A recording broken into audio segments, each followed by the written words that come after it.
Go ahead. Good afternoon. This is the House Judiciary Committee. It's Tuesday, January 28th at a little after 1 o'clock. And we are starting our bill hearings now with House Bill 187.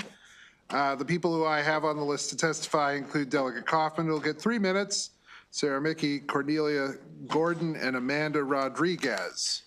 And I see some of those people, but that's okay. We'll take it from here. Delegate, for 3 minutes, please. Chair, Vice Chair Bartlett, and esteemed colleagues. I am Delegate Aaron Kaufman, representing District 18 in Montgomery County. I am requesting a favorable report on HB 187, benefits exploitation. The issue was brought to my attention by former Baltimore City Council member Chris Burnett. HB 187 would reclassify the exploitation of an individual for their benefits and expand Maryland statutes criminal law 8-2524. I appreciate that Delegate Tomlinson and Delegate Todd Morgan signed on as co-sponsors of the bill, and Senator Chris West for being my Senate crossfile, thus showing bipartisan support for this issue. This is familiar to you, colleagues, because it passed the Criminal Law Subcommittee, the full committee, and the House floor unanimously. HB 187 also has the support of Baltimore Mayor Brandon Scott, who submitted written testimony, as well as legal aid, the Maryland Department of Aging, and the Maryland Department of Human Services, and several others. To refresh our memories, benefits exploitation is the systemic recruitment, harboring, neglect, and financial exploitation of elderly and disabled individuals who receive government benefits such as SSI, Veterans Benefits, Medicaid, Medicare, SNAP, TANF, pension benefits, and other public benefits. Elderly and disabled individuals are often stripped from their government benefits because people often pose as kind-hearted caregivers who will care for somebody with their ADLs, like showering, shaving, but they make them sign over their benefits. So what often happens is people are moved from location to location and denied basic needs, such as food, clothing, and adequate shelter. Benefits exploitation is a growing public health issue and a civil rights violation. Victims of benefits exploitation are often unheard, have no support system, or have fallen through the cracks of various mental health systems.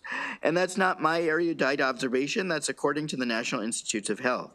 The bill would prohibit a person from knowingly recruiting, harboring, or transporting a person for the purpose of taking their governmental benefits through force and or underhanded tactics. Benefits exploitation causes detrimental harm to individuals and is deceptive and predatory behavior that must be stopped. The state of Georgia has already passed this law, and we should follow them. Let Maryland be a leader and pass this bill to protect our most vulnerable citizens. Now, for clarity's sake, with my remaining 21 seconds, Attorney General Brown has proposed legislation that is similar to my bill, but his would focus exclusively on those 65 and over in long-term care settings, and my bill is broader because it covers all persons and a wide array of federal government benefits. Can I finish my sentence? I asked for a favorable report on HB 187, benefits exploitation. Thank you very much, colleagues, and I'll take any questions. Whoever would like to go next. Sarah goes next. Good afternoon, Chair Clippinger and members of the committee. I'm Sarah Mickey. I am the Deputy Director of the Baltimore Jewish Council, which represents the Associated Jewish Community Federation of Baltimore, all of its agencies and programs, including HANA, which is our domestic violence, trauma, and elder abuse organization. I'm here in support of HB 187, benefits exploitation. First, I'd like to thank the delegate for bringing this last year and for bringing it back again this year, and also the members of the committee for passing this out unanimously last year. The delegate has already explained what the bill does. I want to give you a really quick snippet of a real-life example of a client from HANA. So HANA had a client, a gentleman, who was forced to live in his basement by family members, caretakers, and he was only allowed out of his basement every single month to go and cash his benefits checks.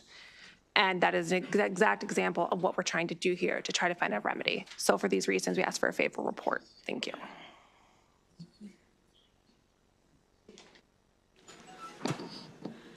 Good afternoon, Chair Clippinger, Vice Chair Bartlett. My name is Cornelia Bright Gordon, and I'm testifying on behalf of the Maryland Legal Aid. I first started noticing benefits exploitation and trafficking 25 years ago when I first came to legal aid.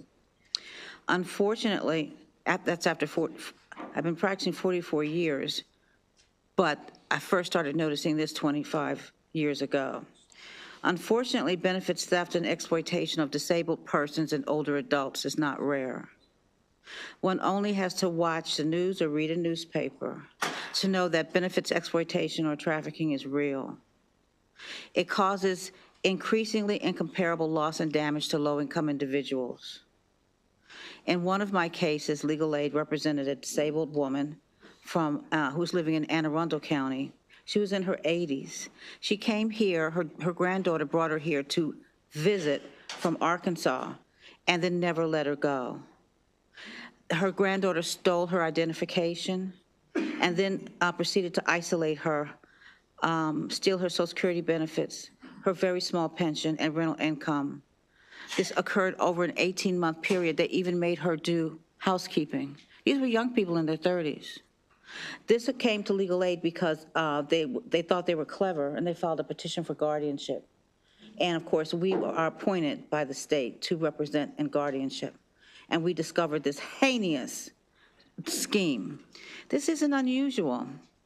And so this is the exact conduct that falls squarely within the scope of HB 187. We encourage you to issue a favorable report for these victims and vulnerable individuals.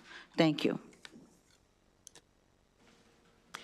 Good afternoon, Mr. Chair, Madam Vice Chair, members of the committee. My name is Amanda Rodriguez. I am the co-chair of the Legislative Committee of the Maryland Human Trafficking Task Force. I wanted to start by thanking the delegate for bringing this important bill again this year and for taking the feedback of the task force last year regarding the titling of the bill. It is an absolutely horrific crime. We absolutely do see it in our communities, and we request a favorable report. Thank you. Questions? Vice Chair. Thank you, Mr. Chair, and thank you, Delegate Kaufman, for bringing this bill back. I don't know if you've had a chance to see the Judiciary's informational testimony, written testimony. They just had one little small amendment to change on the anti-merger. They wanted to say merge sentence as opposed to merge conviction. I didn't know if you had a chance to think about that yet. No, I didn't see the testimony, Vice Chair Bartlett, so thank you for pointing that out. But believe it or not, I do try to make the judiciary happy, so that's a minor change that I would consider a friendly amendment. Okay, thank you.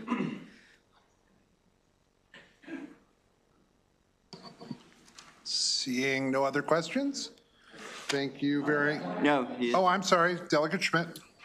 Thank you, Chair, and thank you, Delegate Kaufman, for bringing the bill. I lived in a neighborhood where 2 people had passed away, and they kept them in captivity and to get their benefit. So I appreciate you bringing this here. I'm looking at page 6.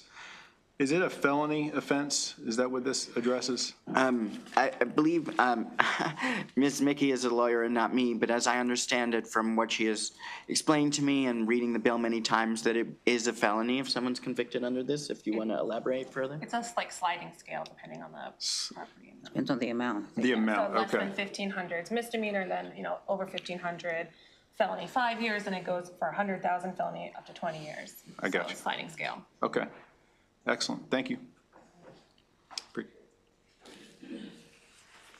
Now, I really don't see anybody, so thank you all very much. That concludes the testimony on House Bill 187. Going now to House Bill 21. Delegate Addison, she here? She's on her way down.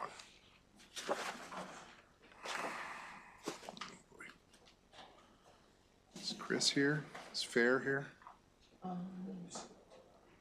I don't see Delegate Fair, so we're going to give Delegate Addison just a couple seconds, and we'll go ahead and call up her panel. Cayetano Thornton, Scott Schellenberger, David Miles, Beverly John, and then we have another. Okay, I'm sorry. I may need to change that here a little bit. Here is Delegate Addison, and now I'm taking another look at the list, and I now see the state's attorney for Baltimore City sitting there. Mr. Bates, are you planning to testify on this bill on 21? Yes. Okay, then come on up. We'll take the electeds. Okay, come on up. And now I see it. Okay, so we're going to have you up there with these people. If I've called your name and you're not already there, we'll get you on the next panel, but this is fine. We'll start now with Delegate Addison, who will get 3 minutes, and everybody else will get 2. So Delegate Addison, go ahead. Okay. Don't touch it. Don't touch it. Don't touch it. Okay, Don't I won't touch it. Good afternoon. I am Delegate Jackie Addison, represent the 45th District, but would like to say thank you for the opportunity to introduce my bill chair, Clippinger, and Vice Chair Bartlett, and members of the Judiciary Committee. I stand before you today to ask for your support on House Bill 21, Criminal Procedure, District Court Commissioners and False Statements. House Bill 21 is proposed to strengthen the consequences for individuals who knowingly provide false information to district court commissioners. By doing so, we aim to uphold the integrity, I ran downstairs, you all, integrity of our judicial process and deter actions that could compromise the administration of justice.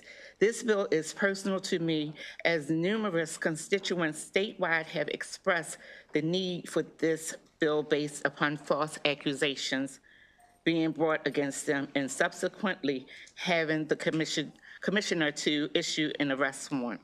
I urge my colleagues to consider the importance of this legislation and preserving the sanctity of judicial process by supporting House Bill 21.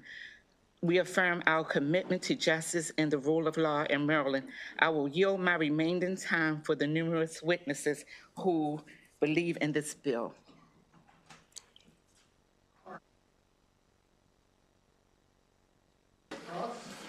And then there are 2 people on virtually. We'll take them after everyone. Yes, good afternoon, Chairman Clippinger and members of the Judiciary. For the record, my name is Ivan Bates. I'm the state's attorney for Baltimore City. I'm here today to express my strong support for House Bill 21, which aims to amend certain provisions concerning criminal procedure district court commissioners. In Baltimore City, we believe this bill is crucial in enhancing the integrity of our legal system and safeguarding the rights of individuals in our community. House Bill 21 proposes several important changes, the most significant being the prohibition of district court commissioners from issuing arrest warrants for individuals for charges brought by an individual without always having a full understanding of the entire situation or even the elements of the actual crime. In our office, we refer to this as the T.I. bill. Rapper T.I. had an arrest warrant placed on him by a young lady who lived in Baltimore City, had never met him, and there was an arrest warrant for him. Fortunately for him, when he was stopped at the airport, he had lawyers who reached out to our office, and we were able to get the warrant quashed. However, what about the average citizen? Too often we see individuals that have arrest warrants put out on them for whatever reason, then they're detained, they're locked up, and they're arrested for whatever reason. They've lost jobs, they've lost time from their community. I believe this bill is the best solution to that problem, and that in the case of issuing a warrant, it should be a prosecutor who makes the determination based on the facts presented. My colleagues have the proper training and legal understanding that can initiate the arrest process, thereby reducing the likelihood of wrongful arrest and protecting individuals from potential abuses of power. And when we come across those who intentionally abuse the process, I believe we need to have the proper penalties in place to send a clear message that abuse will not be tolerated, holding them accountable for their actions and hopefully preventing them from doing this over and over again. As Delegate Addison can attest to firsthand, we come across individuals who continuously abuse the process on a regular basis. So I urge you to lend your support to House Bill 21 by enacting these proposed reforms. We can strengthen the administration of justice, protect the rights of Maryland residents, and uphold the principles of fairness, accountability within our legal framework. Thank you. Thank you very much. Good afternoon, Chairman Clippinger, Vice Chair Bartlett, and distinguished members of the House Judiciary Committee. For the record, I'm Aisha Braveboy, State's Attorney for Prince George's County, here today to support House Bill 21 with some what we consider friendly but important amendments. And I'll go straight into these amendments because I think the reason for the bill has been adequately stated. Our office recommends several critical amendments to strengthen this legislation. First, we propose that upon receipt of a citizen-generated complaint alleging a felony of certain enumerated misdemeanor offenses, a commissioner should refer the complaint to the appropriate law enforcement agency for investigation to ensure that there is merit to the complaint. Often, these complaints are screened in normal due course, and there's critical evidence that may not be available to law enforcement because they're getting this information a little too late. Second, we recommend creating a new pre-screening status for complaints prior to formal charging. This would allow for proper evaluation while protecting the integrity of potential investigations and the rights of all parties involved. Third, we propose shielding complaint information from public view during the pre-screening phase until such time as the complaint is screened by the appropriate state's attorney's office and a decision is made to prosecute this citizen-generated complaint. We think that this strikes the balance. Certainly, individuals have a right to make complaints, but ultimately, it is the state's attorney's office that determines whether or not we move forward. And there are individuals who may be aggrieved, who may wrongfully have been charged, but they suffer collateral consequences as a result during that phase. So we want to balance it. We want our victims to have a right and access to the judicial system, but we want to balance it. Thank you. Good afternoon, Chair Clippinger and members of the committee. My name is Dawn Dalton. I'm the co-founder of the Just Us Initiative, a directly impacted citizen, and more importantly, I'm the proud mother of Lupe Hawkins Jr. and Taylor Hawkins. Many of you have heard our story before. Some of you have experienced or know someone that has lived through this nightmare. We need your favorable vote on HB 21. The fact that anyone could walk into a commissioner's office and file a citizen's complaint on another citizen with little to no evidence, potentially resulting in an arrest, charges for public view, and a trip down criminal justice lane is horrifying at minimum. Anyone can literally do this to anyone today, and you could lose everything: your freedom, your home, security clearances, career, etc. My family endured 4.5 years of terror and trauma when my son was victimized simply because a young woman knew what we didn't, and that is that she could make false accusations repeatedly with the district court commissioner's office that was soon, and that could potentially destroy my son without any real proof. She knew what we would soon learn, and that was that there would be no accountability for her actions, and she is not alone. Let me be very clear. This happens every day in the state of Maryland. This is absolutely a crime, in many cases a form of domestic violence.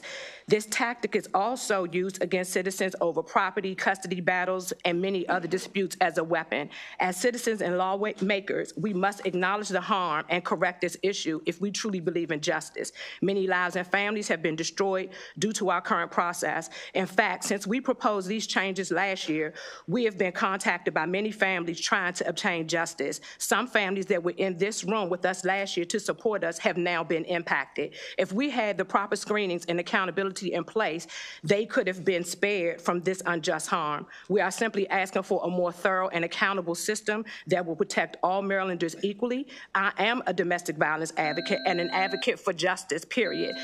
I have worked with police, sheriffs, state's attorneys, DV advocates, and victims. I am happy to work with anyone to improve this process.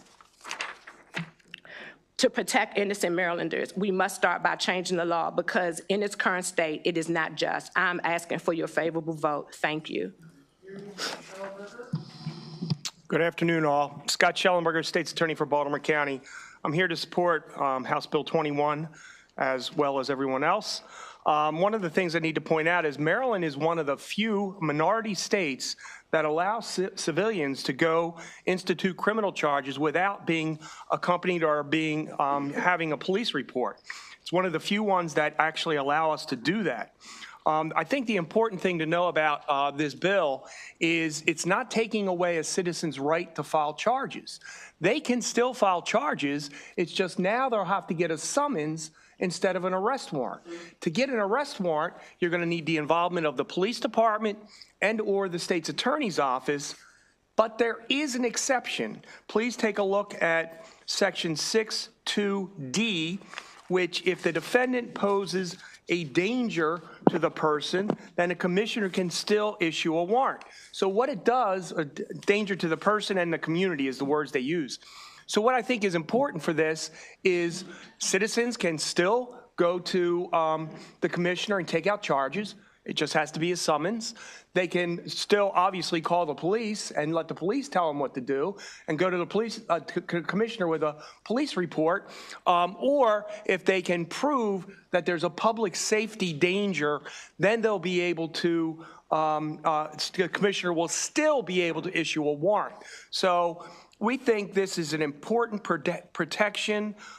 In addition to the witness we just heard from, I believe we're going to hear from a gentleman I was sitting next to, and I told him to please tell you all his story. It's very compelling.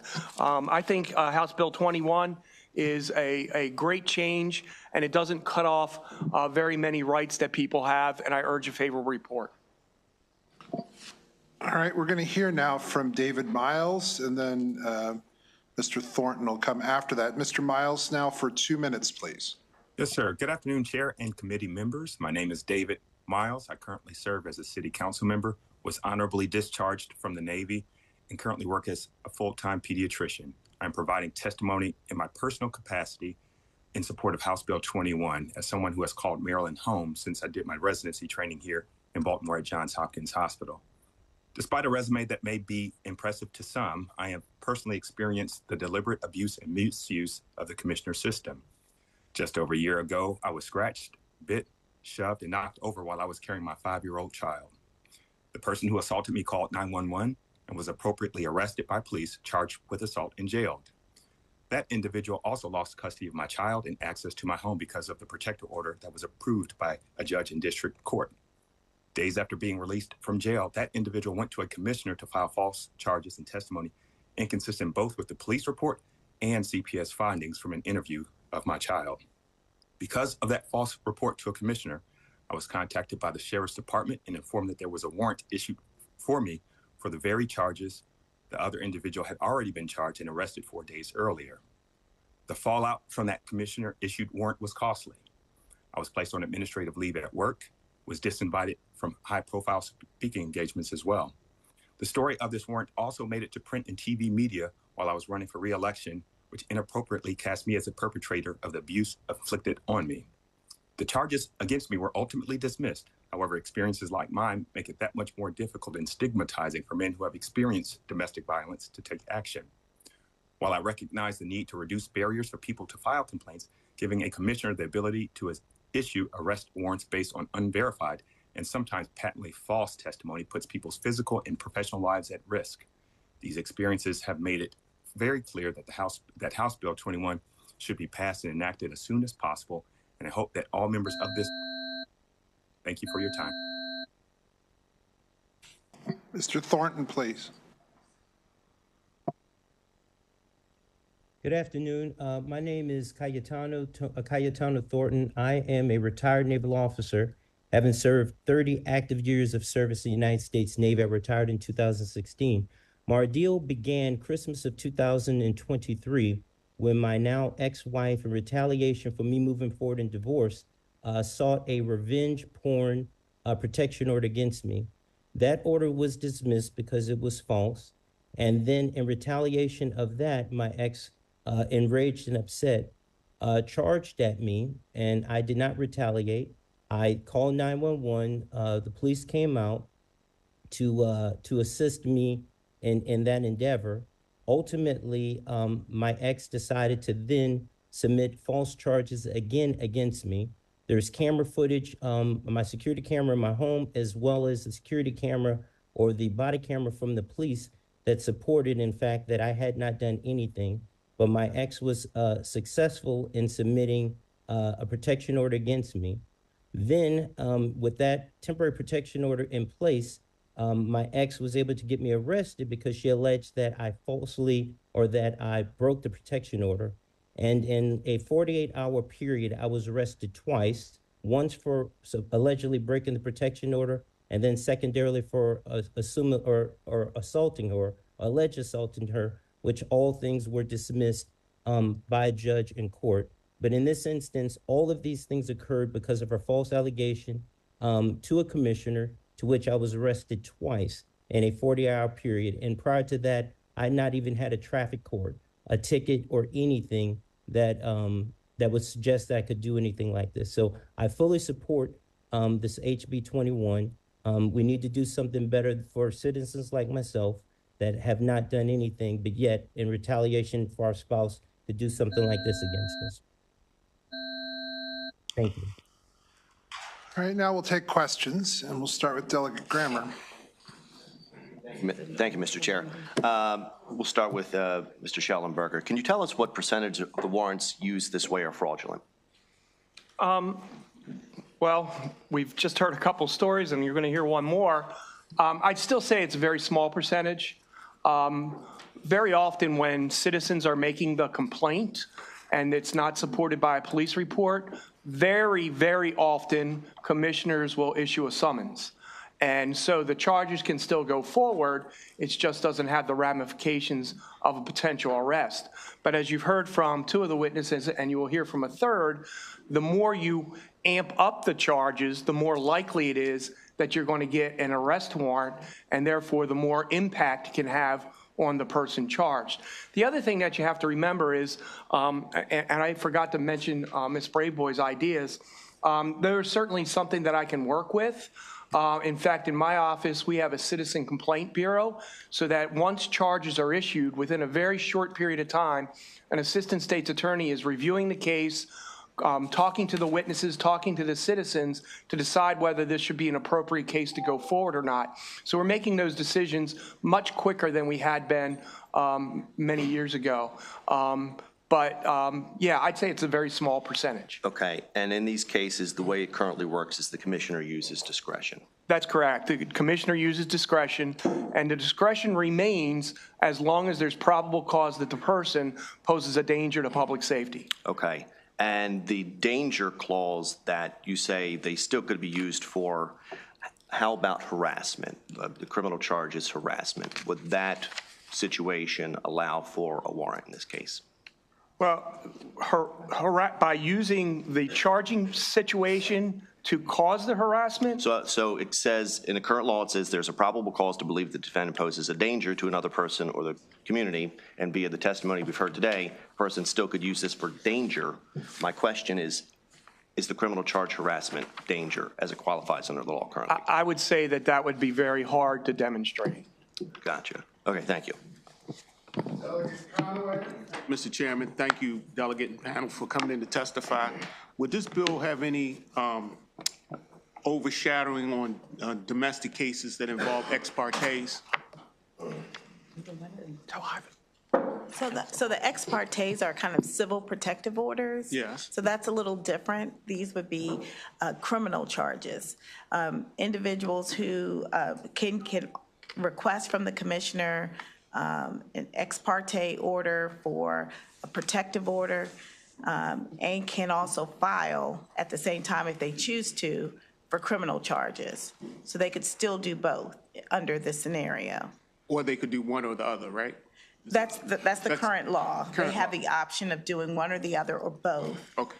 And the second thing is that you're changing the penalty from 6 months to 3 years. Is that correct? Yes, that is correct. So that's on page 3, 9503B. A person who violates this is guilty of a misdemeanor, subject to imprisonment not exceeding 3 years, and then a fine of $500. So that was yes. Thank you so very much. Thank you, Mr. Chair. I was just wondering, and this is for any one of the state's attorneys who wishes to answer. Ms. Hilliard, in her testimony for the public defender, says, rarely are individuals prosecuted for making a false statement. What is needed is higher levels of enforcement, and therefore she's asking on behalf of Madam Public Defender to remove this section of Criminal Law 9-503, which with the enhanced penalties. And I wondered if you had any comment on that suggestion or the assertion that people are rarely prosecuted for making a false statement? Thank you. Yes, thank you very much for that, the question. We've actually prosecuted individuals that we see consistently abuse that. We had a couple cases where we prosecuted regular civilians. We had one where an individual made a false accusation on a police officer, said the police officer actually touched her, and caused a number of issues for that officer. Because we had the body camera footage, we then prosecuted that individual. I think it's very important to keep that in the tool in the toolbox for us to hold an individual accountable that consistently abuse the process. And the only way you'll do that is if individuals know that they could potentially be held accountable for lying on individuals. What they do sometimes in enacting these charges, you ruin people's lives. When you heard from the doctor, you know, you could have technically lost his livelihood, his medical license, everything. And I think having having the ability for a prosecutor to hold an individual accountable who wishes to take charges out, technically saying that they're truthful and lying, knowing that they're lying, it's important to be able to have that tool in the toolbox for all prosecutors.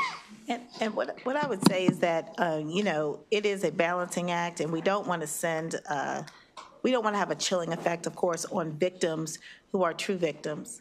But in the case, and Ms. Dalton's son, I mean, the state's attorney's office, of course, in Prince George is prosecuted, you know, her son's accuser. But the problem is her son suffered for years of torture, trauma, going through this process. So while we would like to have this tool to use, I don't think that in any way the state's attorney's offices are going to abuse it or going to use it unless we really have proof that the person is lying and misusing the law and the tools of the law. So I think that's part of the reason why we don't use it as much, because we understand that that victims may not have all the evidence, right? And so we don't want victims who are true victims to feel like if they don't have all the evidence with them, then they could possibly be prosecuted. We don't want that. But what we do want is to send a very strong message to those who abuse the system that there can and will be consequences. So that's probably why we have not used it a lot, and we would probably never use it a lot. It's for those extreme cases where we can prove that the individual was lying and provided false information. Thank you, everyone. Thank you, Mr. Chair. The Vice Chair. Thank you, Mr. Chair. So I think I see some good things happen from some of the communication of last year. I have, my questions first are directed to State's Attorney Braveboy. You mentioned the amendments. I'd like to talk about those just really briefly. You mentioned that the commissioner would refer the application to the law enforcement agency for investigation, and pre-screening, and then the shielding. Can you tell me, State's Attorney Schellenberger mentioned it just a little bit with the Citizen Complaint Bureau. With this amendment, can you flesh it out just a little bit more as to like maybe the time frame that this would take? And I've got a subsequent to that, a follow-up to that. Yeah, I think most of our offices have some form of Citizen Complaint Bureau where we screen cases that are brought by citizens, and we try to get those scheduled in as quickly as possible. Oftentimes, it's really the citizen that will, let us know when they're available.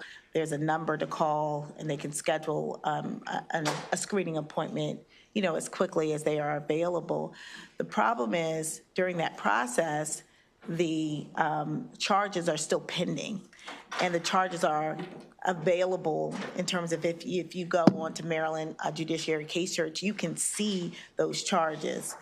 And that, for individuals who ultimately, let's say the charge is dismissed, creates a real problem because now they are attached to charges that are not actually going to be prosecuted, but they're still in public view, so it can impact their current job prospects, and just their reputation in the community, and we think that that's a problem. So by number one, especially for felonies, and let me tell you this, for felonies, we really would prefer those cases to immediately be referred to law enforcement. When an individual comes in to a commissioner's office claiming a felony, there's critical information and a critical investigation that needs to be conducted immediately. So having a policy or process where those cases are immediately referred is extremely important. When it comes to misdemeanor cases, having a rapid sort of screening process, which our offices already have. Each of us already have a screening process for these citizen-generated complaints.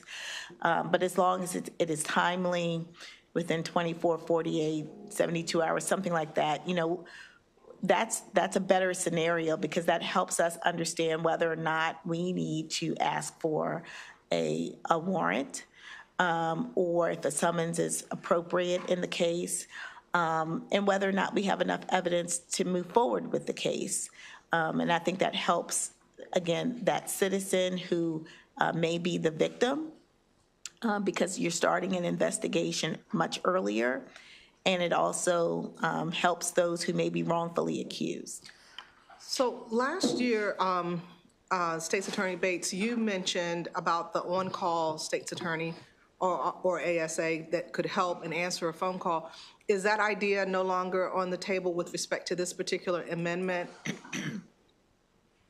We have a different setup in Baltimore City. We have central booking, and so we have prosecutors that are on call 24 hours a day. Not every jurisdiction has that. So in Baltimore City, we would definitely be able to be on call. We just need to be involved. We also have a division that speaks to victims when they take out charges as well. So we can do it either way, but I definitely agree with my colleague that we need to be involved, because sometimes there's critical information. For instance, there could be CCTV footage that no one knows about, but we now know about it. We could immediately have it pulled. There could be a phone records that we need to, in terms of showing the harassment or anything. Additional witnesses we need to summons and subpoena. Having the police involved, having our officer involved is important. I tell people this all the time. If I were to walk right down to the commissioner's office and say, God forbid, Chairman Clippinger, when we were in Baltimore City on last Sunday, pulled out a gun and threatened me, they would unfortunately take out charges against Chairman Clippinger. Now, he would not like that, and I would not like it either, but that's unfortunately a reality of where it is. It's just that simple and that easy to do that. Okay, I get that. Don't do it in Baltimore County. Okay, I get that. But hold on. So I just need to ask one more quick question, and this is to State's Attorney Schellenberger. If you could just answer this as quickly as possible, because we've got like 15 bills today. Criminal law section, was that where you were in the criminal law section that you were mentioning? And what was the article and section? 9503. So 9503. Right. And that's where the false statement increases the sentence. Okay. All right, and you mentioned that 6 months is, last year on the table was the amendment of striking 3 years. That's no longer on the table?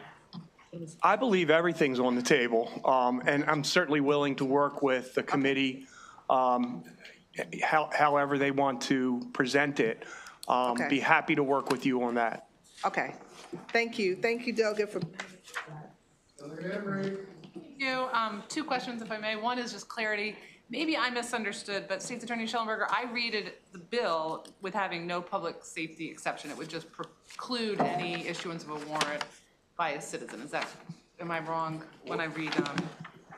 So if you look on page 2, down at 6.2, the individual filing the application for a statement of charges as a police officer is defined in, or a state's attorney, and then you go over to D, which is still talking about the commissioner issuing warrants. But I read the and in line 30 is requiring both. It has to be a police officer, state's attorney, and one of the in 3. not a criticism, just a clear. No, I have to read it closer. Okay. I agree. Okay. I have to read it closer. And then the second question, I also like Vice Chair Bartlett. I thought the proposed structure is really interesting and I think fits with what you're already doing. But I just wanted to make sure the sponsor, are you amenable or open to the amendment proposed by State's Attorney Braveboy? Yes, I already put the amendment in. Oh, you did? Then thank you so much. Before I go on, just to be, I'm trying to get this straight in my head. So when you're filing a civilian complaint, you do it at the commissioner's office, correct? Yeah. And you swear out the civilian complaint in front of the commissioner, correct? And you swear it out under penalty of perjury, correct? Yes. What's the penalty for perjury, Mr. Bates? Off the top of my head? I'll help out. Any of the state's attorneys? It's a lot of years. It's a lot of years. It's a lot of years. It's 10 years. 10 years, 10 years, right? So it's actually a more serious penalty than what is envisaged in this bill, is that correct? 10 years, yes. So somebody lying under this bill could get a lesser penalty than what they already could be charged and convicted for right now, is that right? Ms. Braveboy. Mr. Chair, under 9503, the current, under this section, if a person violates, it's a misdemeanor, and upon conviction, the term of imprisonment is not to exceed 6 months. So really, this law isn't addressing the perjury statute, it's addressing criminal law 9-503. So why isn't this perjury? Again, because because the General Assembly of Maryland has created lots of statutes and laws that address similar issues, and this is one. So this is a person may not make or cause to be made a statement or report that a person knows to be false as a whole or in part to an official or unit of the state or county, municipal corporation, etc. This, in connection with a statement or report, this is legislation that this General Assembly has already passed, and it's in a separate section from the perjury statute. And in this statute, the maximum penalty is 6 months. But if they're taking an oath under penalty of perjury and they violate that oath, why aren't they being charged for perjury? So my recollection is that perjury has a very high standard. Deep in the recesses of my mind, I seem to recall that you had to have at least 2 witnesses to prove the falsity. And so in my years, and I'm sure my other friend, state's attorneys, can chime in, but I have seen very few perjury charges because of the way that you have to prove it. And what we're saying is, and again, I'm not trying to concentrate on the charge. What I'm trying to concentrate on is the process and improve the process so that people who are not falsely arrested. So, you know, if you want to take it up to 10 years, I guess you could do that. But I think the whole concept is making sure that the process works so people like this witness's son don't get arrested. So I guess my last question, then I'll go to Delegate Boucher, is if no one is getting charged, when I mean, again, I think there's a question that still sits in my mind. If perjury is a high standard, but this is a big problem. There are people here, there's 19 people who want to testify on this bill. I got it. It's a big problem, but if it's that big of a problem, then why aren't people getting charged with perjury? Yeah, when we looked at... Why can't you find the 2 people or everything that is necessarily to get perjury? Yeah, when we looked at it, I remember with the officer, I don't believe we were able to charge him because it was a little more complicated in charging the perjury statute. It was easier to charge under this other statute. Okay. And I do remember, from what I remember very vaguely, was that we did have to have the 2 witnesses. There was an argument and decision, like with the body camera footage, here it is. But it was a little more complicated. Also, you're looking at taking away certain rights, the perjury conviction, and does all of that. And so it's a pretty archaic penalty, a draconian penalty when you look at all the rights and everything they lose with the perjury conviction. Okay. I'm kind of trying to balance, this is a big issue, but if the penalty is archaic or harsh, what are we trying to do here? But I'm going to stop, and I'm going to go to Delegate Boucher, and we'll keep going and wrap this panel up. Thank you, Chairman. And thank you, Delegate Addison, for bringing this bill forward. And I appreciate the courage of the two individuals who are testifying virtually. I experienced a similar story. I need to go down the line of question where the chair is going. We know that it's a criminal offense for a law enforcement officer to file a false criminal charge on an innocent person. How does this bill run parallel in the prosecution, conviction, and sentencing of an individual doing this versus the law enforcement officer? Where do they weigh, and where are we at in that spectrum in comparison?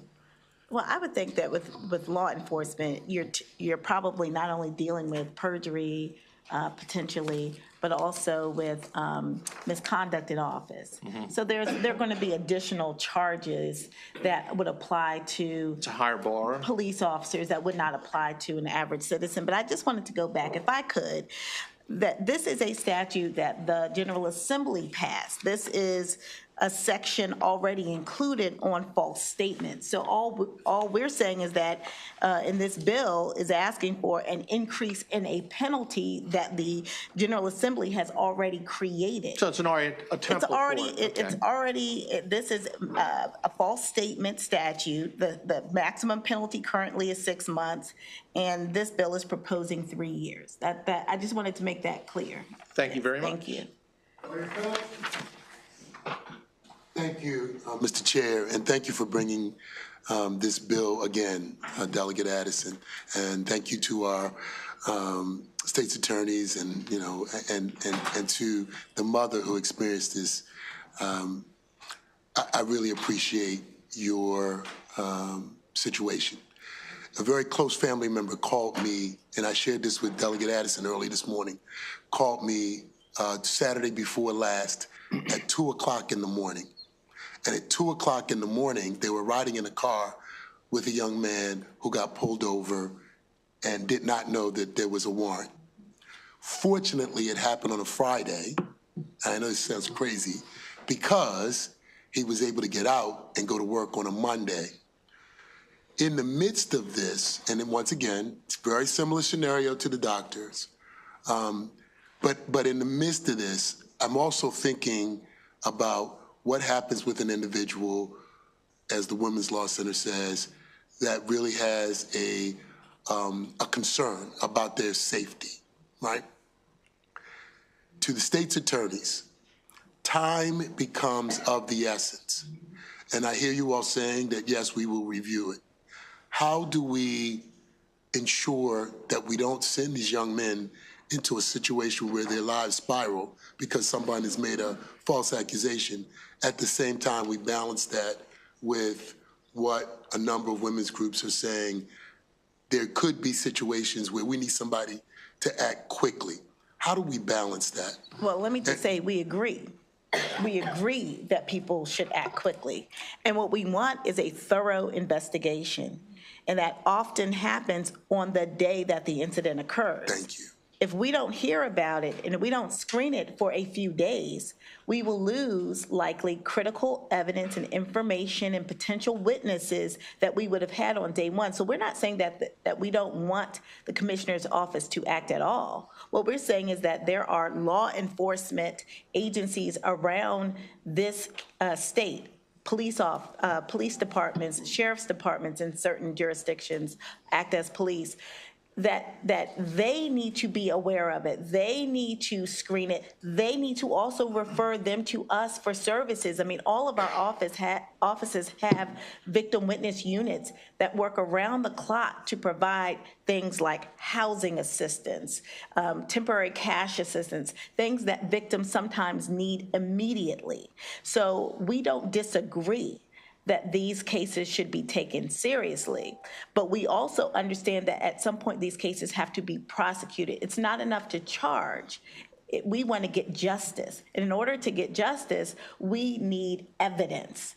And that evidence starts really on day one. And that's what we're asking for these cases to be referred immediately so that the appropriate investigation can be done and the appropriate actions can be taken. What I would suggest to the Women's Law Center is please advise your clients to call the police or to go to a police station and make sure that a report gets written and the investigation, as Ms. Braveboy indicates, gets done. And then if there is a police report, then there's the possibility that a warrant will be issued. And if I could just add, I think that we do need to retrain our police agencies because some of them are used to saying, go to the commissioner, and that's wrong. That's wrong. So I think that there is a retraining that needs to happen, and that's why those referrals should be made to the police department. It will force them to act, and they absolutely should act. And when they act, they can contact our offices, and all of us, I hope I can speak for all of the state attorneys here, we all have 24/7 victim witness units that can respond quickly to support our victims. So we don't want these cases to go away. We don't want them to flounder. We don't want to waste time. We just want to have the evidence to hold individuals accountable. What isn't talked about are the hundreds, if not thousands, of cases that ultimately are null prossed because we don't have the evidence to move forward. And we may believe our victims, and we do believe our victims. We always start from a place of belief. But belief without evidence doesn't get us justice. And we need to get justice for our victims. This is if I could, one last question. And this is tangential. What do we do, because that scenario that I described, whatever the incident was that this person was alleging had occurred months before. And so young man gets picked up months later on a warrant that he wasn't even aware of. Somehow we got to fix that too. Isn't that so? It is so, and if you look at page 3, section 4, it says, on a finding of good cause, a judge of the district court or circuit court may recall an arrest warrant. So there is a mechanism to get that warrant recalled.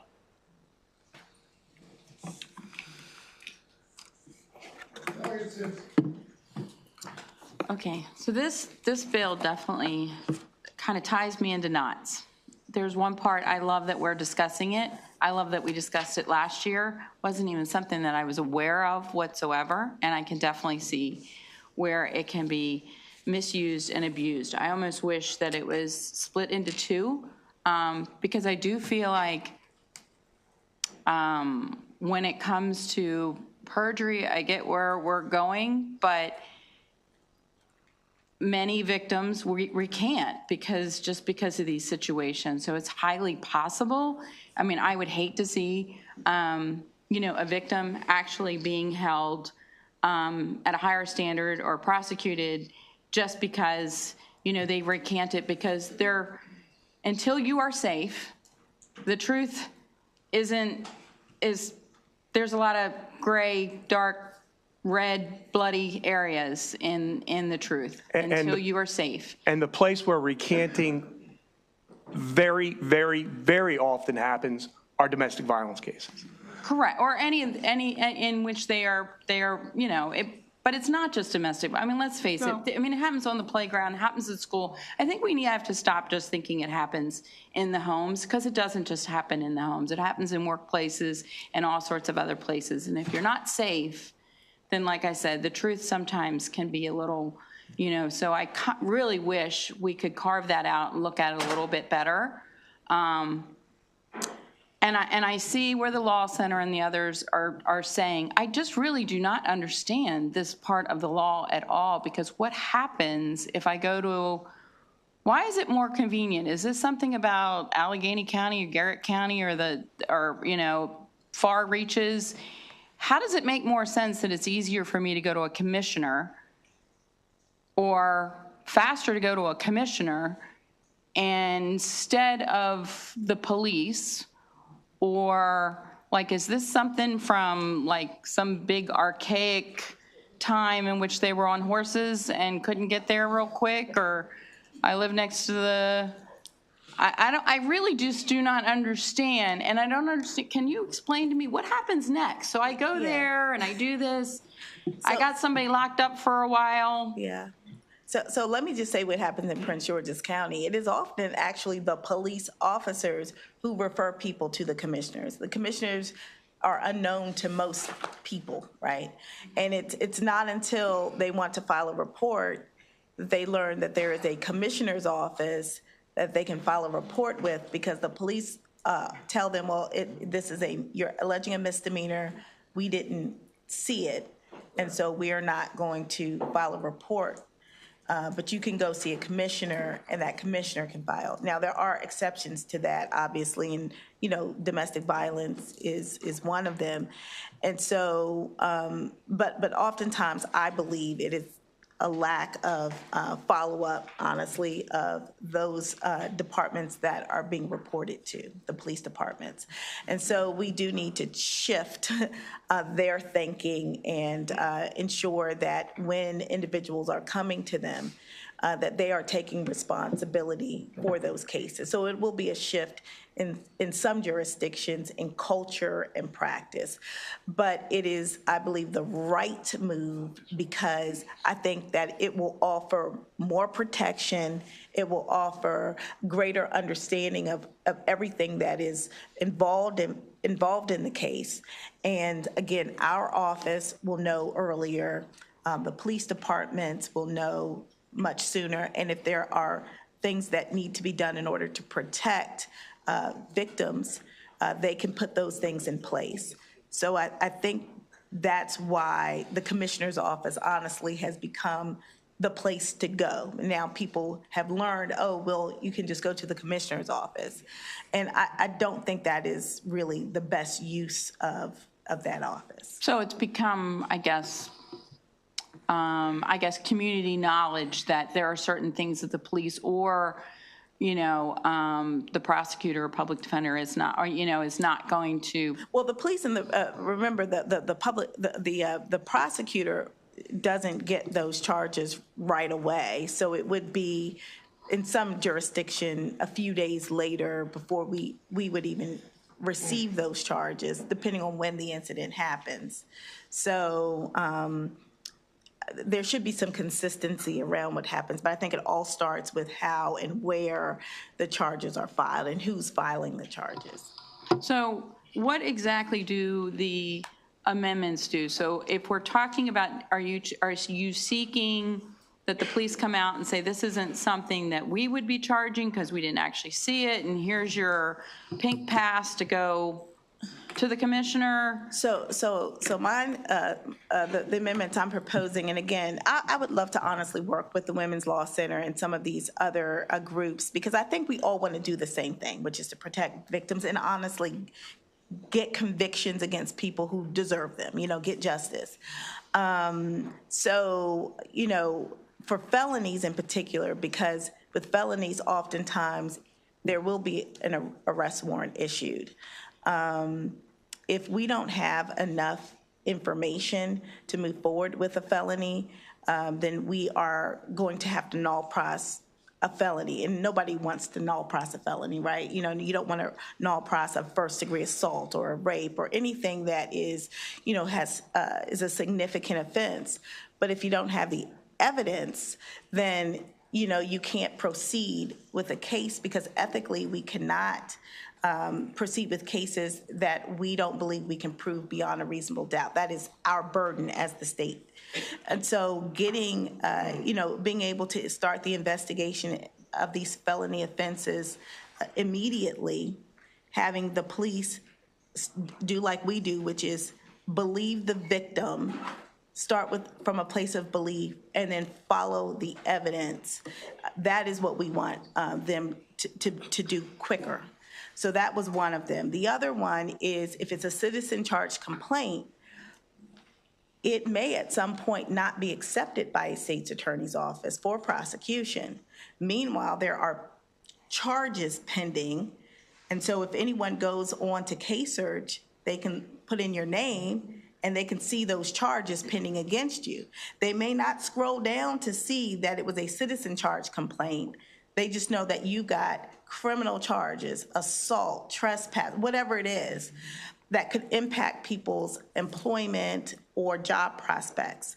So the shielding would allow for at least the state's attorney's office to have reviewed those charges before they're available to the public.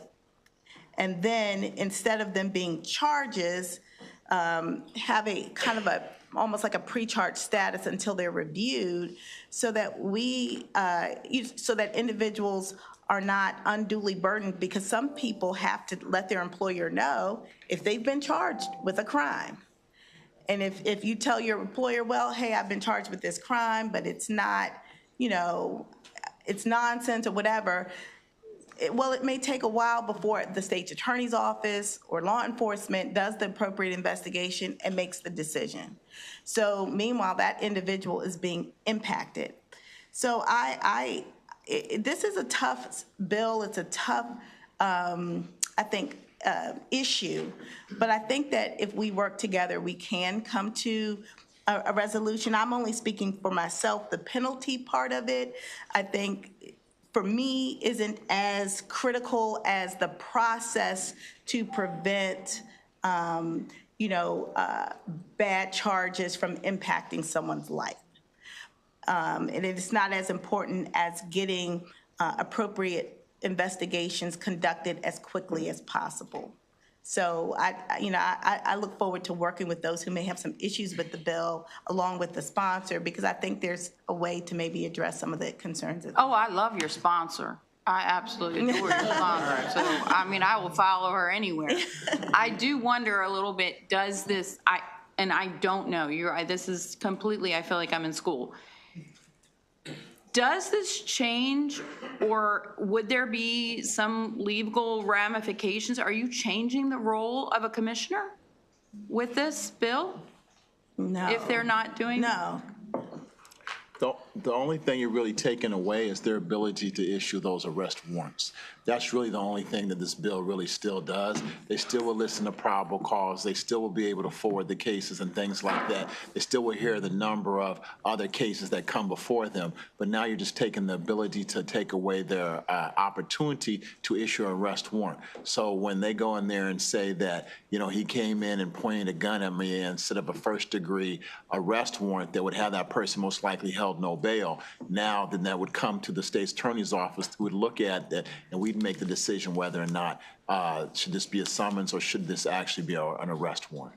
I don't want to take up all of your time. I would love to sit down and get a better I really would like. I really appreciated it last year. I really appreciate it this year. I tried to look into it. I really would like. I need to be schooled a little better. This was foreign to me completely. Thank you. It's been about 40 minutes on the first panel. Yes. So we're going to move this along a little bit, please. But Delegate Grammer, then Delegate Conaway. Thank you, Mr. Chair. I'll take a really quick second bite at the apple here. So I think we're missing kind of the practical application and change in this bill here. I've coached some of my constituents through the use of this function, and they feel the exact way that State Attorney Braveboy said. What the cops tend to say is, we didn't see it, we're not charging it. And those are the cases where constituents step in and they say, I'm a victim, I'm going to the commissioner, and I'm still moving forward with this.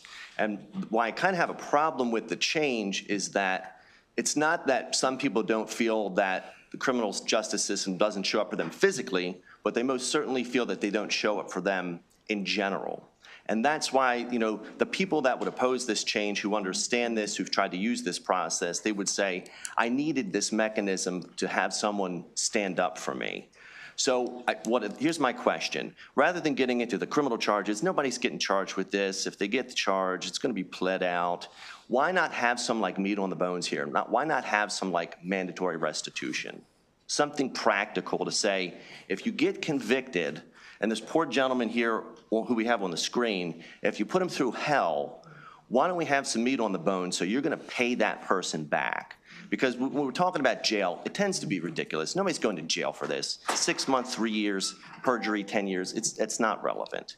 Why not approach it that way? So I want to go back to the first part of your statement, and that is, you can get charges. You can get charges. And tons of cases go to trial in district courts all across this state when a summons has been issued, and the judge can put the person in jail. So there is, I mean, it happens. I know you're looking at me like that, but you want to come down to one of my district courts or Mr. Bates's district court or Miss Brave Boys, and you're going to see some people who are properly punished, even on a case that was issued by summons. I don't have the amendments. Can someone send me the amendments, please? Thank you. Yeah, I can send you my text. Thank you so much. Chair, thank you, panel, again for coming in to testify.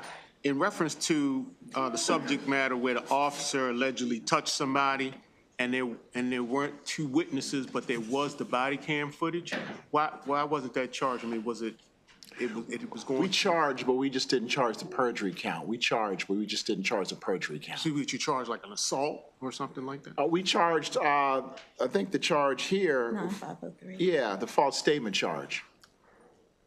I don't think that was in, okay, you think that that's appropriate charge?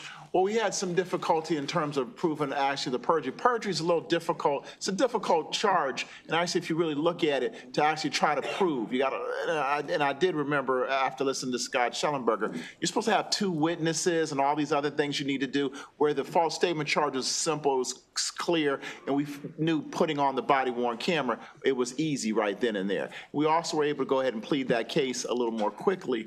Still had the same effect, whereas a perjury, then you lose on a number of additional rights and things like that. Yes, sir. Thank you so very much. Seeing no further questions for this panel, thank you all very much. I'm going to move on, and I'm just going to call them in order that they're on my page here. So Beverly John, Barbara Stidham, Christine Dufour, Yanette Emmanuel,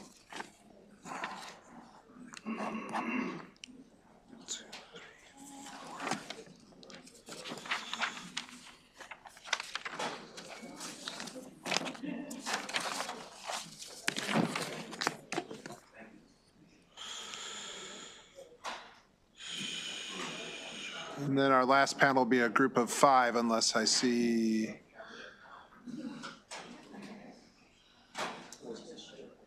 Okay. All right, I see this group will start from my right. Move across, please, if you'd like to begin. That's you. In the gray, yes. Barbara Stidham. I'm one of the victims. Yeah, you can testify for 2 minutes. That's good. My name is Barbara Stidham. I am a Montgomery County resident. I just recently moved to Frederick County. I am a victim of domestic violence. I was involved with a gentleman for about 8 weeks. The domestic violence has continued nearly 3 years later. He is a repeat offender. He's currently in incarceration in Montgomery County for breaking a protection order that I had obtained in November of 22 when he put criminal charges on me. False criminal charges. The protection order was extended through June of 26. He filed 4 separate criminal charges on me and the Frederick County Adult Detention Center, including theft, sexual assault, harassment, where I had to obtain a criminal defense attorney, but he had the ability to do this through the commissioner. Every day I am scared that he will go and file more charges. I have to consistently watch case search. And I worry because I have 2 young children to support. I'm a single mom, divorced mom at that, from another individual that I sustained domestic violence with. But I also work at a government contracted site, National Institutes of Health. So, I mean, even though he's currently incarcerated, I am in favor of this bill. Good afternoon, Honorable Chair, Vice Chair, and committee members. My name is Beverly John, and I'm submitting this testimony on behalf of my daughter. I'm a concerned community member, as well as a member of the Maryland Coalition for Justice and Police Accountability and Prince George's County Coalition for Police Accountability. I was here last year in support of this legislation, supporting my colleagues and friends who were testifying at the last session. Little did I know that I would find myself here this year testifying again, but also for my daughter, who was a victim of a jealous woman. She did not know this woman. She was jealous of a relationship that my daughter had with a young man that she was interested in, and she maliciously filed several false charges against my daughter. There was no investigation made into the allegations that were had. The state's attorneys did not prosecute, but my daughter was still victimized, traumatized, emotionally, financially, all of the things that people who were talking in their testimony before this panel, everything that they've said, my daughter has gone through as well. I really support this legislation because, as it's been said, I think it definitely would strengthen the current legislation, and I'm in support of all the amendments that were discussed as well. Currently, again, there's just too many people filing false charges. Some people know how to work the system, and they do it well. So please, I urge a favorable vote for HB 21. Thank you.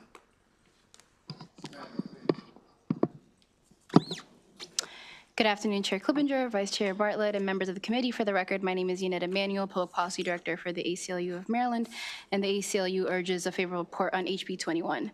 You've already heard a lot about what this bill does and why it's important, so I'll just add a couple points. One, to give you an example of how often this process has been utilized, I just want to share with you all a 2014 report by the Commission to Reform Maryland's pretrial system that found that in 2012, citizen complaints comprised of 42.8% of the total charging documents issued by district court commissioners. In Prince George's County, citizen complaints comprise 60% of charging documents. Additionally, as you've heard, we've often seen this in abusive relationships where abusers weaponize and misuse the court system to maintain power and control over their former or current partners. Additionally, we've seen these cases in adversarial child custody battles where one parent will make a false allegation of abuse against the other parent as a way of gaining leverage in a court proceeding. And while some people may eventually be able to clear their name and get charges dropped, this comes after months and sometimes even years of incarceration, and after not only the individual but also their families have been completely traumatized and their lives disrupted. For the foregoing reasons and the other reasons that you've heard from the other panelists, the ACLU of Maryland urges a favorable report on HB 21. Thank you. Thank you. Good afternoon, Mr. Chairman, Madam Vice Chairman, members of the committee. My name is Christine Dufour. I'm here as president of the Maryland Criminal Defense Attorneys Association. It's not often that you see Scott Schellenberger and I in support of the same bill, but I will take some issue with, respectfully disagree with him that, and I think the percentages you just heard bear out. This happens all the time. I had a case yesterday in court where a girl who's a nursing student at our local community college on the Eastern Shore was charged over a fight that the two girls had over a boyfriend.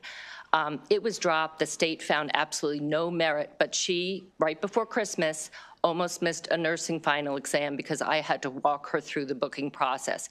Keep in mind, especially on the Eastern Shore, it will save money if someone doesn't have to undergo an arrest warrant. It took 3 hours for her to be processed, and a police officer from our local community had to sit with her the entire time while we waited for her to be processed, handcuffed, taken to the jail, and then processed through the commissioner hearing.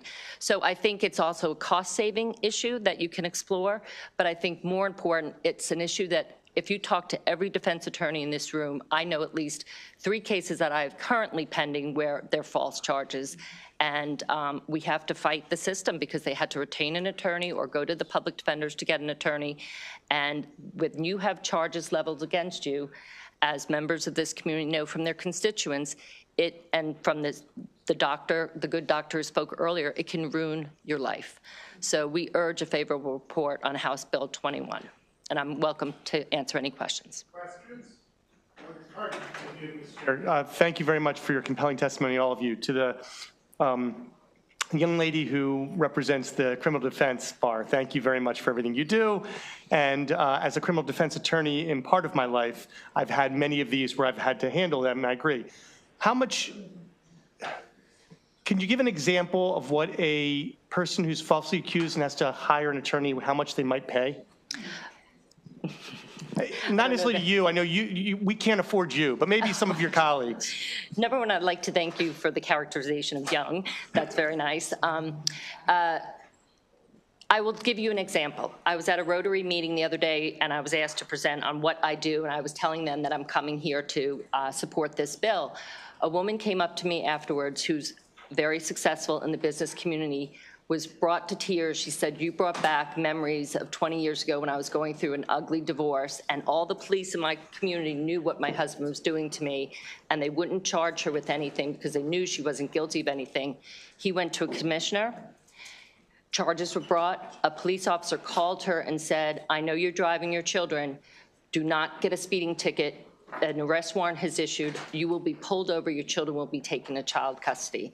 How much she paid, I don't know, but the emotion in her evoking that memory by me just saying I'm coming here to present and what this bill does, it was mind-boggling. I have another client. I can't speak because it's pending, but she's very ill and had to go through this process, and I believe she will be successful, but she had to retain our firm to walk her through the booking process as well as the litigation. So in short, this can stop people who are finding deep emotional and financial costs because they're being falsely accused, basically.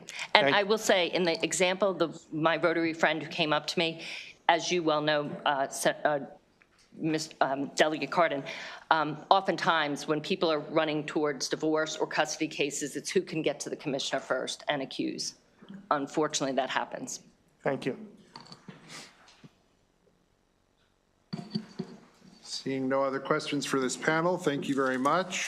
Thank you. Just for people watching at home very quickly, after this bill is finished, here in a few minutes, we're going to hear 3 bills. They're administration bills, and I think we'll be able to run through them very quickly because I just noticed that Secretary Scruggs is sitting on the front row, and we apologize for making you wait. I very much apologize for that. We're going to hear House Bill 123, 259, and 136 after this. So our last panel in favor on this bill, Carrie Love, John Nzinga, Eric Saul, James Johnston. I think those are all the people, and Kevin Brewer. I see a representative from the Office of the Public Defender, and I see Ms. Ruth as well. I see 3.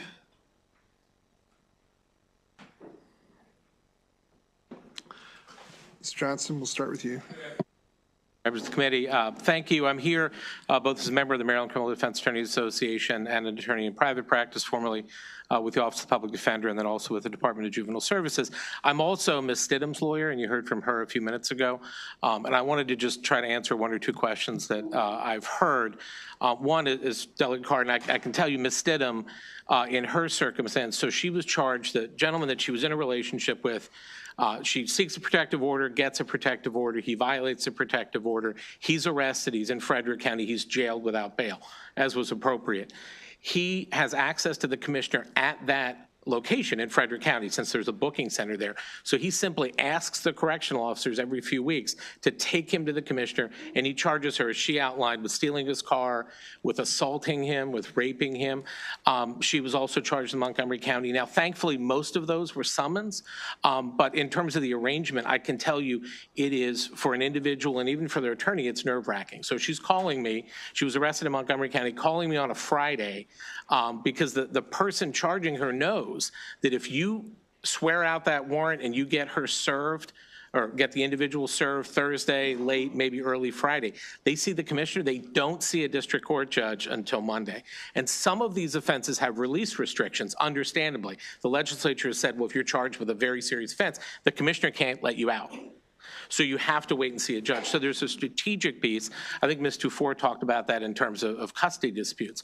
But that's what we see. So there's obviously a cost to pay counsel, and there's also an access issue because unless you know what's coming, unless you have a sense. I mean, Ms. Stidham and I, frankly, have a rhythm, right? We have a routine because this has happened so much. She knows to call me, wait for the commissioner's call. That's a terrible way, certainly, to spend your day, and I think she expressed that much better than I can.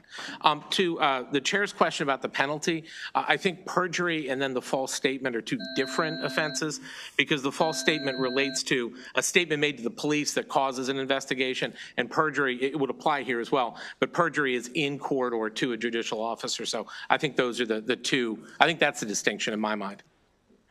Thank you. Good afternoon. My name is Carrie Crumbaugh-Love. I am a constituent of District 33B. I'm also a criminal defense attorney. I've been practicing in the state of Maryland for 24 years. My primary practice has been the District of Columbia for the majority of those years. And I can say we have no commissioner in DC, and it works. There's police that investigate, and there's prosecutors that charge. When I was sitting here listening to all the questions to the state's attorneys, which also is great that they're supporting this bill, I thought to myself, I think people are thinking about this in a vacuum. There is a process that these can be investigated and charged. All we're talking about is taking away the ability of a commissioner to listen to Carrie Love walk into a police station and say to a commissioner's office, my husband punched me in the face. I think I'm gonna get a bruise. And then all of a sudden, Johnny Patnode, is about to get arrested, and then he has to hire one of my friends, spend a ton of money, and then the taxpayers of the state of Maryland lose a ton of money too. Frankly, these commissioners, they do not need to be lawyers. They have no formal legal training. So that means if any of you have, I'm sure, very, very smart young college grads, they could get this job without life experience and without legal training and literally go and decide whether someone's liberty should be taken away. All we're doing is asking that we, the citizens of the state of Maryland, give people protection from false accusations and let the professionals, the prosecutors, the law enforcement agencies, let them do their job. And if the facts are there, the warrants will issue, the people will be charged, and life will move on. So I urge you to support this bill. Members of the committee, my name is Eric Saul. I'm a resident of Montgomery County. Thank you for allowing me to testify in support of HB 21 and give a personal example of how easily the authorities of our district court commissioners can be abused. Last year, I called an online troll making sexist comments about a female Board of Education member a misogynist shithead on Twitter. That individual used that tweet to falsely accuse me of harassment. Although he had zero evidence, a commissioner accepted his claim and charged me with a criminal harassment charge. The state gave me a court date, threatened me with arrest, and directed me to hire an attorney. My name appeared in public databases of criminal defendants, where it was widely seen. The charge was ridiculous, it was quickly dropped, but the damage was done. I was forced to spend time, effort, and a lot of money, $2,500, because of bogus charges that never would have been approved if an actual lawyer looked at them first. But our district court commissioners don't need a law degree or any legal education or experience. Right now, any random person can walk into a commissioner's office and make claims that won't be looked at by a judge or lawyer before the state acts on them. Someone ends up charged with all the consequences of that, even if the state's attorney later determines the whole thing is bogus. That's a system begging to be abused. I'm lucky I can afford a lawyer, and this bogus charge didn't result in me losing my job or custody of a child. But those things could easily happen to someone else in the same situation. This bill makes a good change by preventing commissioners from issuing warrants based only on a citizen complaint. Based on my personal experience, a lot of harm can be done from just being charged, even if there's no warrant. So I asked the committee to think about whether a commissioner should be able to issue charges based solely on a citizen complaint. I'm not asking to change the right to report a crime to a commissioner rather than the police. I'm simply saying that decisions to charge someone with a crime should be reviewed by someone with actual legal education and experience. The criminal justice system is one of the government's most powerful and frightening tools. Before unleashing that on somebody, the state has an obligation to be sure it's acting in good faith. A charge must be verified as legally valid before it is issued, not after. Thank you. Questions for this panel? Seeing none, we thank you all very much, and that concludes those people who came to testify in favor of the bill.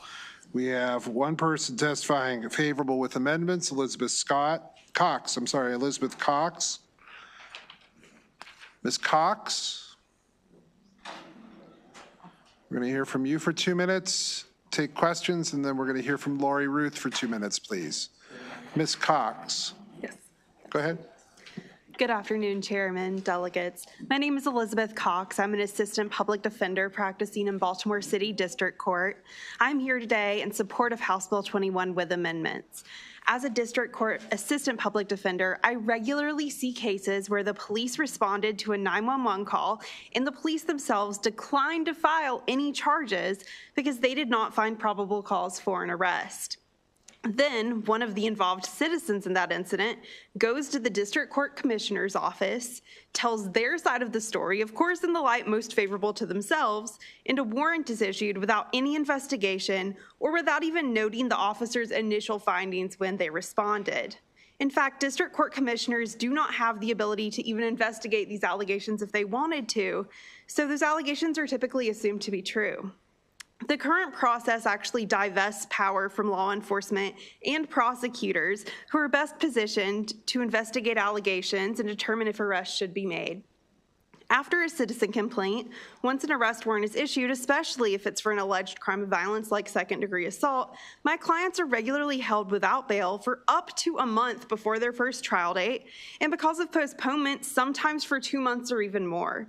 In that time, clients lose their jobs, they lose custody of their children, they lose their housing from lack of income, and a multitude of other consequences.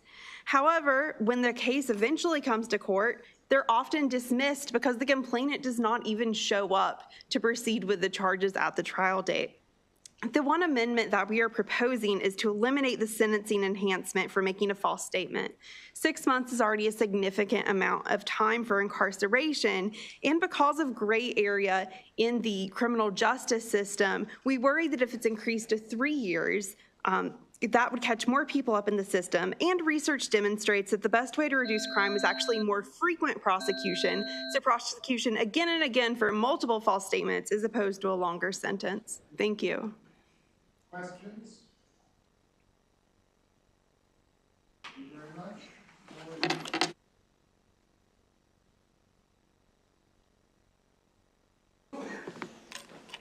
Good afternoon, Mr. Chair, Madam Vice Chair. My name is Lori Ruth. I'm the Public Policy Director at the Maryland Network Against Domestic Violence.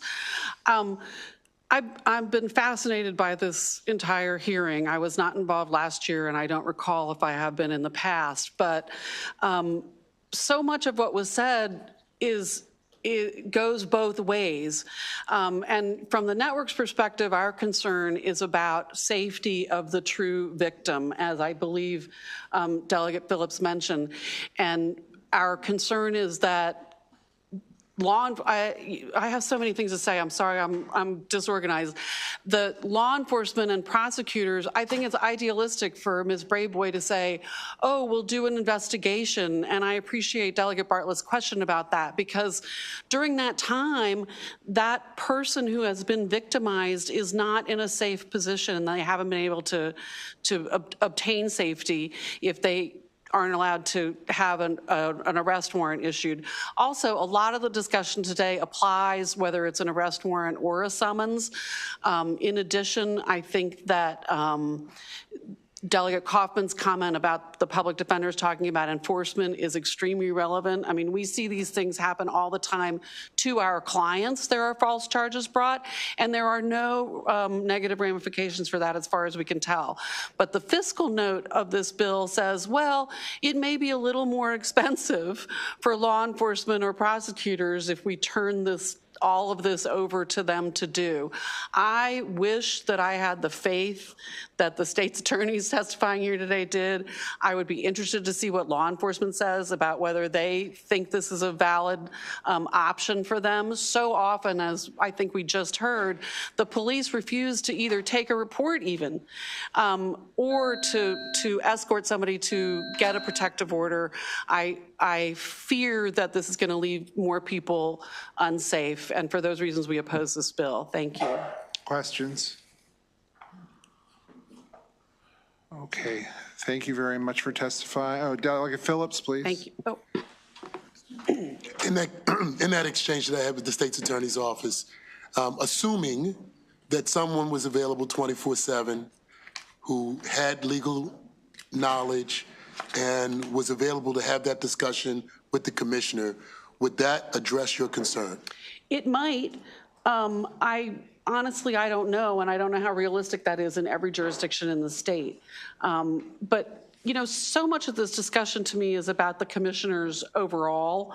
What Ms. Love just testified to, I think that was her name, I think she's right. These are people who don't have a law degree. They're not terribly educated. They're only allowed to look at the 4 squares of the piece of paper in front of them, so they can't check and see that this person filed already 5 other false charges against the same person, perhaps, to be able to use that in their equation. But I'm not here to tell you that I know how to reform the commissioner system, because I don't. But it might help. I'm absolutely willing to say that. The other thing I'll say is I'm happy to have this discussion with any of you or anybody who is a proponent of this bill. I thought some of Ms. Braveboy's proposed amendments made a certain amount of sense. I don't know if they're realistic, like I said, from a cost or personnel perspective, but it might allay some of my concerns. Thank you. Thank you. Now, seeing no further questions, thank you very much. That concludes the testimony on House Bill 21. Going to go now to the Secretary, please, on House Bill 123. She's the only person to testify, been very patient. We appreciate her being here. This is House Bill 123. Go ahead, Madam Secretary. Good afternoon. Good afternoon, Chair Clippinger, Vice Chair Bartlett. Thank you for the opportunity to support House Bill 123. For the record, my name is Carolyn J. Scruggs, and I'm the Secretary for the Maryland Department of Public Safety and Correctional Services. House Bill 123 is a very simple bill that adds the Director of Parole and Probation to the membership of the Correctional Training Commission. DPP is housed within the department and operates 37 field offices across the state, supervising 42,000 individuals in the community. The duties of DPP agents differ from those of correctional officers.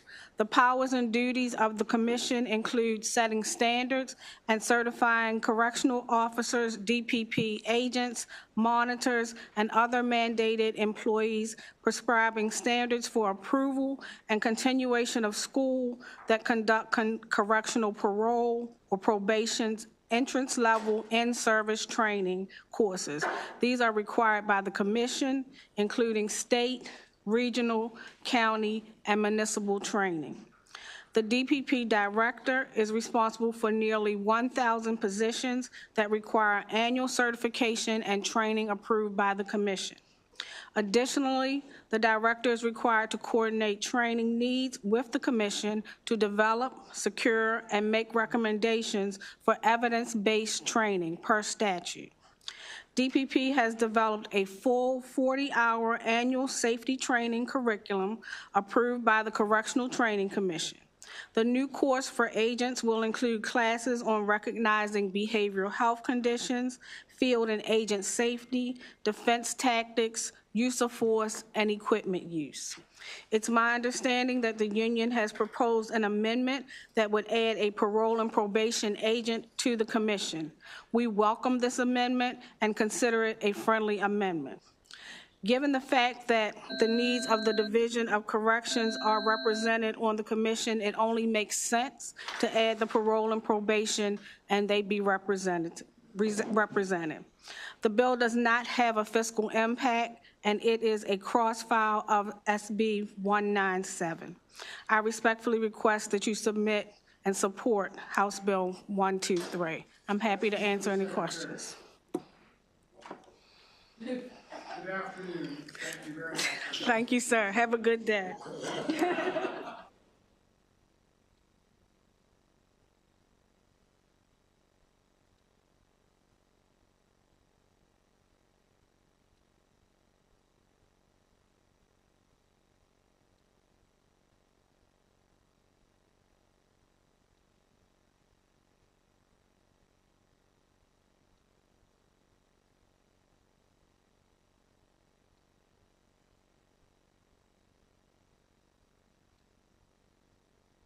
Because, you know what, I know we want to save the best for last, but if you don't mind, I'll go first. Well, good afternoon, Mr. Chairman, members of the committee. My name is Tom Williams. I represent the Department of Maryland State Police. We are here in support of House Bill 259.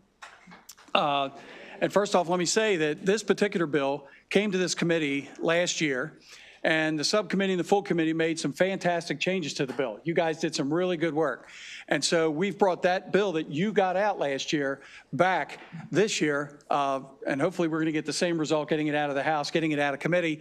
And this version was also heard in the Senate a couple of weeks ago, and we have very positive feedback from over there.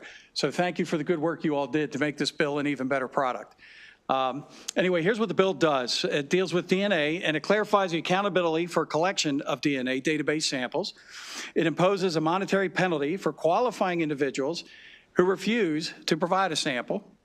It requires refusals to be referred to the state's attorney's office for review, repeals language that uses the term arraignment, and replaces it with appropriate language in accordance with Maryland rules. This particular language that you'll see in the bill was given to us by the courts. We worked with the courts and we worked with the Attorney General's office to make sure the language was appropriate. It also establishes an expungement process for DNA samples that have not been tested because of the arraignment language. Last year when we came before the committee, we had roughly over 13,000 samples that were sitting kind of in limbo because of the arraignment language. This year, because the bill didn't pass, we're up over 16,000. So we're just trying to show you the need for the legislation as we are demonstrating as well in the Senate.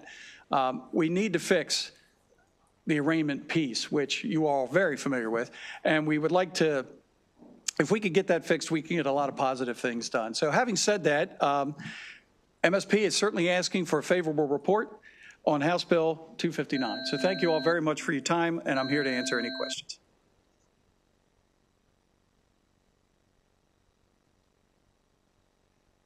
Good afternoon, Chair Clippinger, Vice Chair Bartlett, and members of the committee. My name is Dan Katz. I'm the Director of the Maryland State Police Forensic Sciences Division, and I'm here today in strong support of House Bill 259, which will significantly strengthen the efficiency and effectiveness of one of Maryland's most valuable crime-fighting tools, the Maryland statewide DNA database.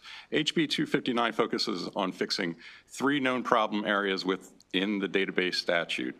First, this bill ensures that DNA is collected from all convicted offenders, arrestees, and registered sex offenders who are required to provide DNA.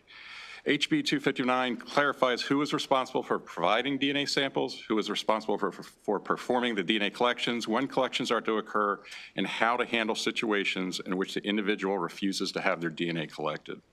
Second, this bill eliminates an unintended consequence of the original arrestee legislation that has resulted in an ever-growing population of DNA database samples collected from arrestees that can neither be tested or expunged. The fundamental issue of there not being a clear and reliable trigger for the analysis of arrestee samples is addressed in HB 259 by removing the meaningless term arraignment and replacing it with language that instead describes actual mechanisms used within the Maryland criminal justice system to establish probable cause upon an individual being arrested. Third, this bill decides what to do with the existing population of DNA samples collected from arrestees that can neither be tested or expunged. In an effort to protect the rights of arrestees whose DNA database samples have sat in limbo since being collected, HB 259 opts to expunge all of the samples that remain unresolved due to the previously mentioned loophole. For these reasons, the Department of State Police urges the committee to give House Bill 259 a favorable report. Thank you. Thank you very much. Will bring us home. Good afternoon, Chair Clippinger, Vice Chair Bartlett, and members of the committee. My name is Carissa Hatfield, and I am an Assistant Attorney General, and my primary role in that job is as counsel to the Sexual Assault Evidence Kit Policy and Funding Committee, or SAKE Committee, since the full name is quite a mouthful. The committee is a coalition of statewide partners who work to increase access to justice for victims of sexual assault. This includes working to improve policy around the collection, retention, and testing of sexual assault evidence kits. Maryland State Police Forensic Sciences Division is one of our strongest allies and greatest supporters of this work. House Bill 259 seeks to ensure that DNA uploaded into CODIS is complete and accurate, and that offenders who are required to submit DNA do so. The bill's goal is to increase the pool of eligible DNA entered into CODIS. This will increase the likelihood of a hit on sexual assault evidence kits, particularly where the case has gone cold and a victim has been waiting for justice. This bill also seeks for the first time to require and codify the collection of the DNA of sex offenders at the time of sex offender registration. A study conducted in 2003 found that the overall rate of sex offender recidivism in sexual crimes was 4 times higher than other offenders released from incarceration. Ensuring that these samples are collected is essential to ensuring that sexual crimes that are committed by the same offenders have DNA entered into CODIS so that we may prosecute those crimes and bring justice to those who need it. For those reasons, we urge a favorable report on House Bill 259. Thank you. Questions? Vice Chair? Thank you, Mr. Chair. Mr. Williams, I thought I heard something, but I'm not seeing it in the bill. I thought I heard you say that if someone refuses, that there's a monetary, did you say monetary or did you say something else? Well, no, I didn't, but there is a penalty. It is a misdemeanor, and there is a monetary penalty of up to $10,000. Oh, but that's why I said that it was referred to the state's attorney for review. Okay. So, and we wanted to have the state's attorneys involved in this because they're going to determine, when you get into use of force and some other issues, we want the state's attorney to decide whether or not they're going to prosecute for a failure to give a DNA sample. Gotcha. Okay, so the fine is up to not exceeding $10,000 as is how we have it right now in the text, right? Yes, ma'am. Okay, thank you. Hillary Conway? Thank you, Mr. Chairman. Thank you, panel, for coming in to testify. I believe that I'm on the fiscal note. I'm not sure what page. On page 6. So how is this that we're going to determine which samples shall be destroyed after the 2 years? Is it because you didn't get a hit on it, or? Oh, no, sir. What happens is you have samples that are sitting in what we call limbo, samples that don't qualify to be, we're talking about arrestee samples now, not convicted. Arrestee samples, if they don't meet the qualification of today's law, which is arraignment, which doesn't exist, samples can sit because they're not meeting the qualifications to be tested and uploaded. The expungement you're reading in the fiscal note deals with those samples after they've been maintained for 2 years under this current law, not under the bill, but under the current law, will be expunged if they don't meet any qualifying standards at the time they were collected. And I think that's also a section in the bill talks about expungement as well. Yes, we dealt with this in the past. So are these typically kits that are tested at a hospital or a lab, or are these typically the kits that the people were buying and test them and send them in? No, sir. This is specific to kits that are mandated to be collected from individuals either arrested and charged with the crime of violence and burglary, or a convicted felon. So they're mandated to provide these samples. Specifically with the arrestee samples, they are collected upon arrest, but the law has 2 triggers. The first trigger is when you can analyze them. So even though they've been collected, they will be collected and sent to the laboratory at the Maryland State Police, but they will not be tested until arraignment, as it currently is. Arraignment does not exist, so regulations were put in place to make it the trigger be when the case gets to circuit court And then the second trigger is expungement. So if the case does not, if the individual is found not guilty, then it is automatically expunged. The issue that we have here, because of that arraignment language, is that there are some samples that don't make it to circuit court. So they don't get to the point where they can be analyzed, but they also don't meet the expungement trigger. So that is what we mean when we say in limbo samples. And those are the ones that we want to make sure that we expunge. So someone could have a kit sitting in a storage facility somewhere, and the person who's accused of committing the crime doesn't get arraigned, therefore, at 2 years later, the kit will be destroyed? So I think perhaps what were the delineation and perhaps the confusion of my presence here is we're not entirely talking about sexual assault evidence kits. We are talking about kits collected from suspects at the time that they are arrested. So sexual assault evidence kits are certainly a component when we're comparing samples from a kit collected versus what's in CODIS. But the kits themselves that are being referenced here are not sexual assault evidence kits. But they could include those kits? They don't have any evidence in them. Crime scene evidence or from a rape kit. These are strictly known reference samples that are used to populate the database. Okay. Right, so if it's collected from a victim at a hospital, this has nothing to do with that. Okay. Absolutely nothing. Okay, thank you very much. No, that's a good question, sir, thank you. So this has to do with person breaks a window going into a business and they find blood and they collect the blood. They're later able to determine, they use that blood to determine whether or not person A was the person who broke into the business or not. Correct.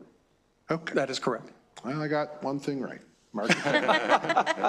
All right, are there other questions? Yep, thank you. All right, the vice chair has a very empty piece of paper. All right. Seeing no further questions, we thank you all very much, and that concludes the testimony on House Bill 259. We'll go to House Bill 136, where there is one witness, if I'm not mistaken. Thank you, Mr. Chairman. I do have a hand break. All right, thank you. Well, I can, just the one, right? Mr. Ifakauche? Whenever you're ready to begin with House Bill 136. Sure. Good afternoon, everyone. Thank you for having me. My name is Arinze Ifakauche. I'm the Director of Communications and Deputy Legislative Director for the Governor's Office of Crime Prevention and Policy. And this bill, House Bill 136, is a technical update to the law, and what we are trying to do is bring the law into line with GOCAP's current practices. What the law says currently is that when a victim of sexual assault is seen by a provider, when that provider asks for compensation, the law says that GOCAP's business unit, the Criminal Injuries Compensation Board, is the one that is supposed to provide reimbursement for that provider. What we are asking is to change CICB to SARU, which is the Sexual Assault Reimbursement Unit. That is a unit at GOCAP that currently processes all of the sexual assault reimbursement claims, processes, and payments. So that is all this bill seeks to do, and we ask for a favorable report on this bill, and that concludes my testimony. And if you have any questions, I'd be happy to answer them to the best of my ability. Are there questions? All right, seeing none, thank you very much. That concludes the testimony on House Bill 136. And we will now go back to regular programming here. We're going to House Bill, I think, if I see Delegate Fair, House Bill 39. I'm sorry?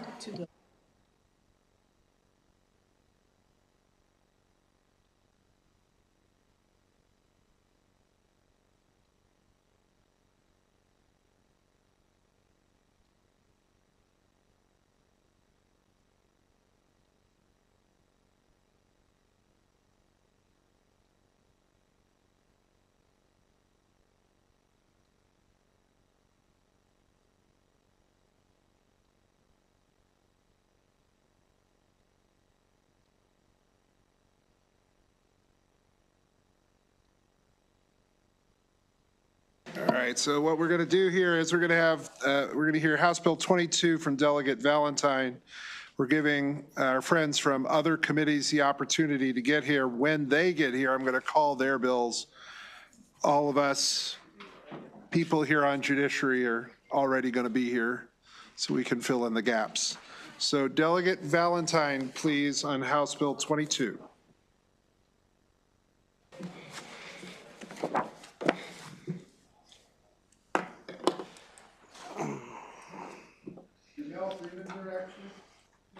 Yes.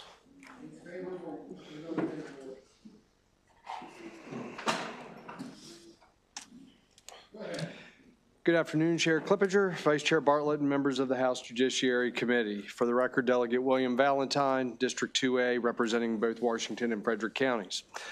I'm before you here today to present House Bill 22, the Department of Public Safety and Correctional Services study on location of individuals prior to and following incarceration. This is a reintroduction of House Bill 1332 from last session, which passed out of this committee unanimously and was passed in the House, however, did not receive a vote due to time constraints at the end of session. This bill is in the exact same posture as last year, and to highlight some of the purpose of the bill would require DPSCS to conduct an annual study on locations of individuals before and following incarceration in a state correctional facility. They would be required to report the results of this study to the General Assembly on October 1st of 2026 and every October thereafter. The study would include some of the following: data of the county of residence of each individual released during the previous year, data on the county of release following incarceration, and for those individuals transferred from a correctional facility to another prior to release, the number of days before the transfer occurred. Comparison data and numbers of individuals released from state correctional facility into the same county in which they resided prior. Currently, the Department of Corrections must adopt regulations establishing a release plan and implement provisions concerning the issuance of ID cards upon release and the nature of community services that are necessary to meet the needs of a released individual.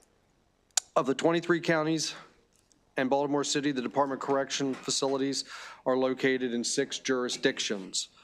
I believe the goal upon release is to build support and reduce recidivism among these individuals, and it is important to better understand the proper services, including support services, necessary to set them up for success upon release. The data captured in this particular study would provide us with a better understanding and the level of services that are necessary in all 24 jurisdictions within the state, and not just the 6 jurisdictions that currently are home to these facilities. There's no opposition testimony. I believe the Department of Public Safety did put an informational testimony in, and I believe the annual study can be prepared within budgeted resources. There is a current Senate Bill 84 cross-file, and I would request a favorable report.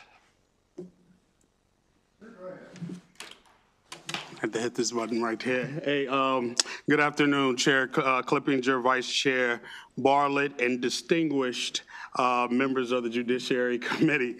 Thank you for giving me this opportunity to testify, and thank you.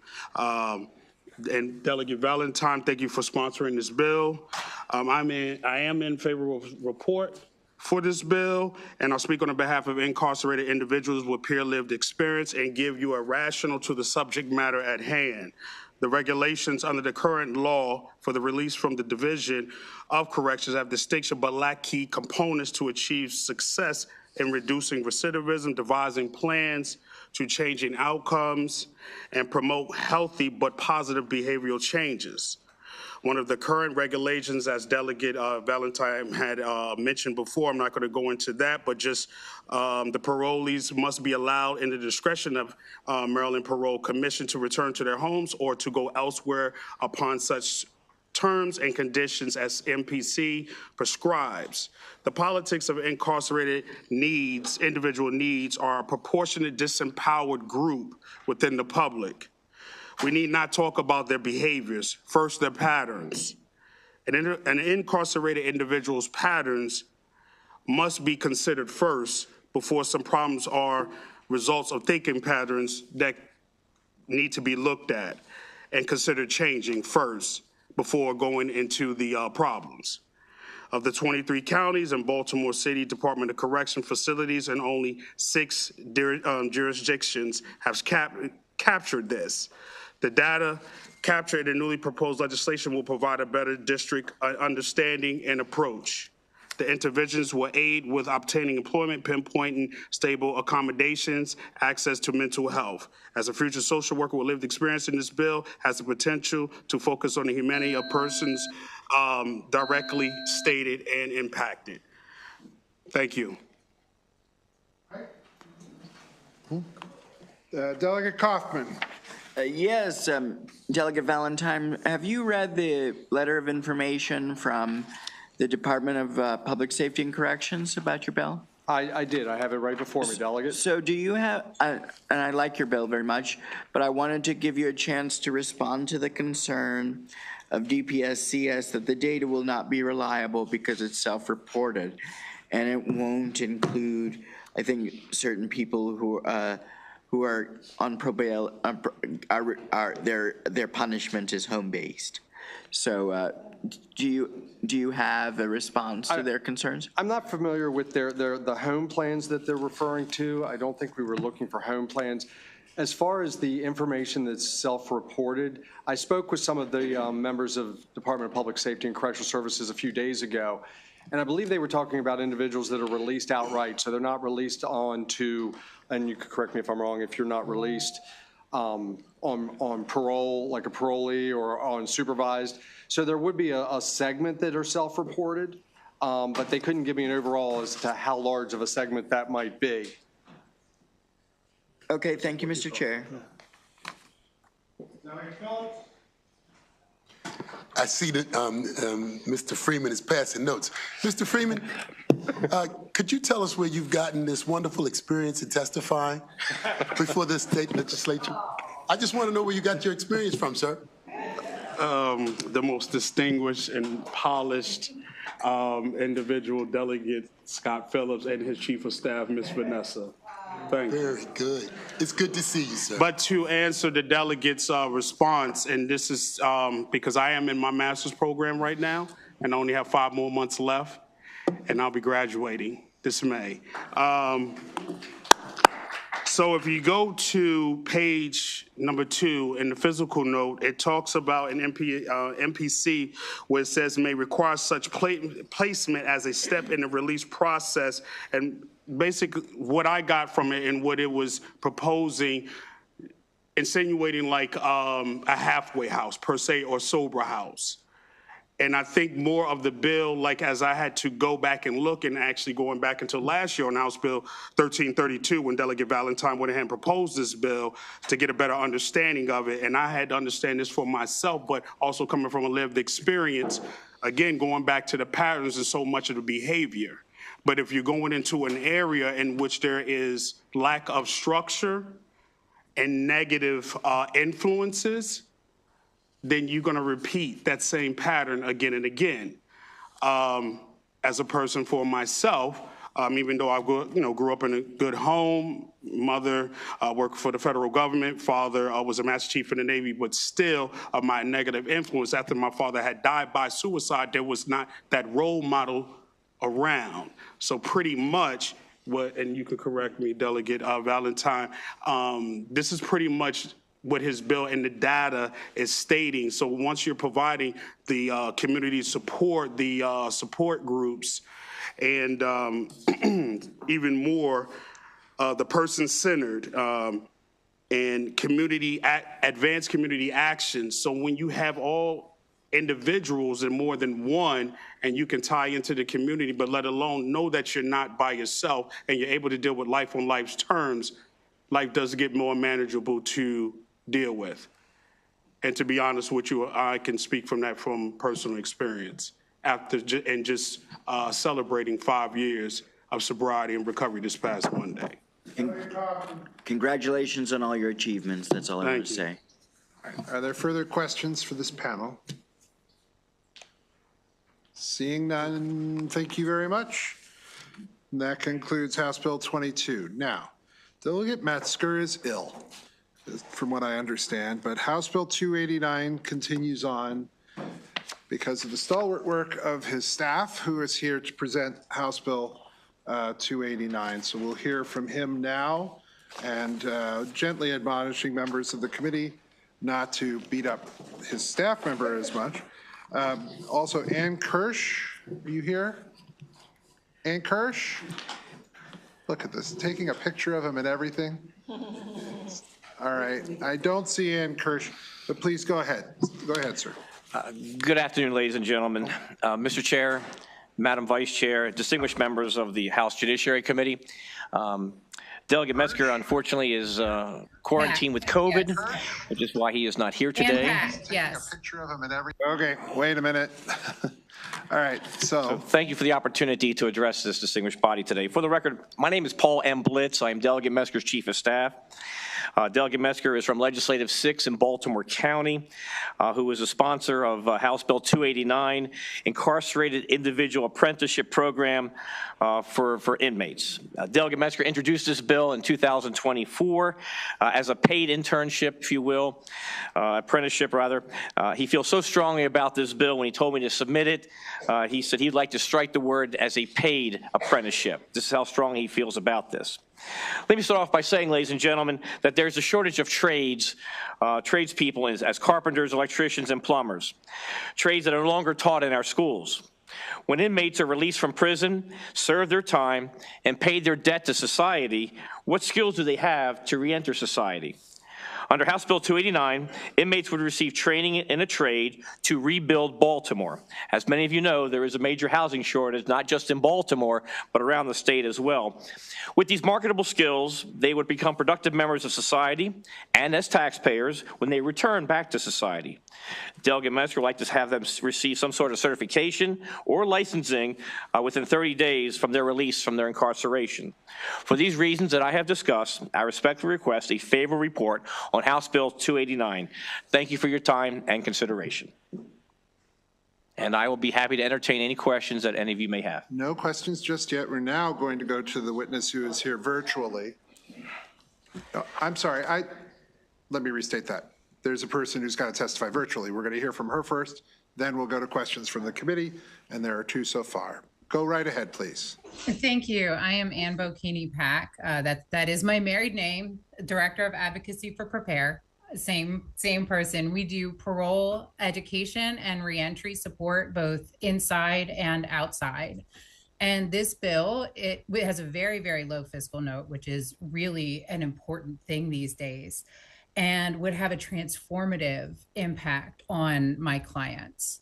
Right now, there are limited opportunities for people to connect with work on the outside, and there's a huge employment gap that's experienced by people when we come home from prison. And by having an apprenticeship program, and I very rarely just look at a bill and I go, oh my goodness, this is perfect, it's exactly what we need. But this is something that we've talked about in MEJC committees that I sit on, that we've talked about in CEC workforce committees that I sit on, just the need to have this connection between an inside apprenticeship that gives someone a real world certification and then meaningful employment that's driven by the local labor market on the outside. I have been very passionate about the need for this kind of program for a long time. And I think right now in financially troubled times, when we're looking for solutions to problems like bringing people home and getting them stable in the community and reducing recidivism, this is exactly the kind of low-cost, high-impact solution that we need. I myself am a graduate of MCIW's Certified Peer Recovery Specialist program, and I've gone on to sit here in front of you and be a registered peer supervisor and a director at a nonprofit that I've helped to build. This is going to give so many people the same kinds of opportunities that were given to me, and I urge a favorable report. Thank you. Delegate Taylor, please, and the Vice Chair. Thank you for bringing this bill. I, too, am very passionate about this subject matter.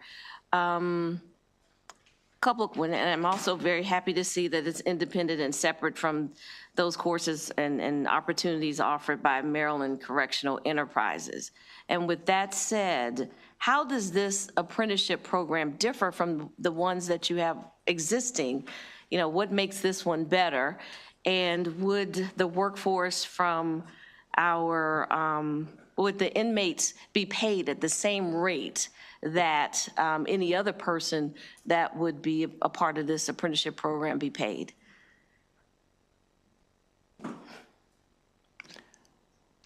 I guess I'll take this one then. The reason this bill did not go anywhere last year, Delegate, was because it was a paid internship. And after doing further research, we found out that since these residents or inmates are given food, clothing, shelter, and other activities, including education, it would be unlawful, if you will, or unconstitutional to pay them for the work they do. To answer your question, Delegate, as to what the benefit would be, it would have this certification as a licensed plumber, as a licensed carpenter, as a licensed plumber. So when they finish out, they'll have that sheepskin. So the answer is no? No, this would not be a paid internship. It'll be a paid internship, but they would not be paid at the same rate. They would not be paid, correct. Then I'm no longer in favor. Thank you. Yes, ma'am. My question is for Mrs. Pack. As it stands, some of these individuals who are in the apprenticeship program would be released at some point, yes? About 95% of people who are currently incarcerated will be released at some point. So in fact, the fiscal note could actually be incorrect. And even if these individuals are paid, because there would be some offset of revenue with respect to income tax. Is that correct? There would be some offset of revenue with regard to income tax, and also on page 2, line 29 through 31, I'm reading a person that employs an incarcerated individual under this section shall pay a compensation rate of not less than the state minimum wage under 3-413C of the Labor and Employment article.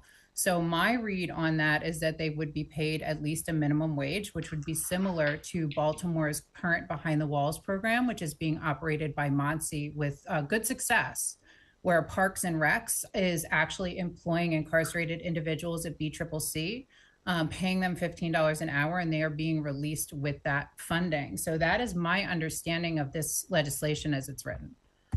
Okay, and then just one last question. Do you know, are income tax withheld when you're incarcerated? I believe they are. I would verify that, but I believe they are, just like a regular paycheck. Okay. The people I knew got regular paychecks. Thank you. Delegates. Thank you, Mr. Chair, and thank you for serving for your delegate and being here answering My pleasure, questions for us. And if you don't have this answer, I certainly understand. But this could be a matter of semantics. Internship versus apprenticeship. Being this is proposed as not being paid, would it just be an internship? And the reason I'm asking is because in the appendix, it lumps this request with all of the other apprenticeships that are offered in the state, and those are paid. So would we be tracking it at a different level? Well, Delegates, my understanding, the reason this bill did not go anywhere last year was because of the enumeration, the financial enumeration with this. So that's why the delegate has decided not to have this. So again, to answer your question, it would be more along the lines of an internship. Okay. But with that sheepskin at the end of that licensing in whatever field they decide to pursue. Okay, so if you go back and amend it and call it an internship, would it then be in a different category when the state is tracking all of the apprenticeships and not lumped together? Because right now it appears like we have 11,000 persons that are in the state doing an apprenticeship, and that's across all spectrums of employment. So I was just curious for that part of it. Would you be able to research that for me, just so I'll know? We could look into that, Delegate, yes. Thank you. Thank you, Mr. Chair. Thank you very much, Mr. Chair. I want to just make sure I understand. So this is an internship? Well, it didn't start out as an internship. It started out as an apprenticeship. I'm being very honest with you, Delegate. Okay. It started out as an apprenticeship. But when we found out that inmates cannot be receiving money, then we decided to go in a different direction. Okay, because of what you just stated, I want to make sure you also understand that there are different classifications for inmates. And one of those is pre-release, where they actually can go outside of the facility and work and actually earn a salary or something comparable to that in preparation for them to actually leave from behind the walls. So I want to just kind of go back to that whole analogy where you were speaking to Delegate Taylor, because you might want to do a little bit more research to really just make sure that this is a meaningful situation to allow for inmates to be able to, again, earn something and prepare for their future for success. We can certainly readdress that, Delegate Crutchfield, yes. Thank you. Thank you. Delegate Congolo. All right, thank you, Mr. Chair. So are there any barriers to employment for these inmates? They're released, they have the certification or trade. Are they employable? Are they able to find jobs? Well, I'm sure there are probably jobs working in high security areas such as maybe the Pentagon or things along that line that would require a security clearance. Obviously, that may be an obstacle for them. But for them to go out and do just regular labor work, I don't see that as being an obstacle, no, ma'am. Okay, thank you. Delegate Phillips.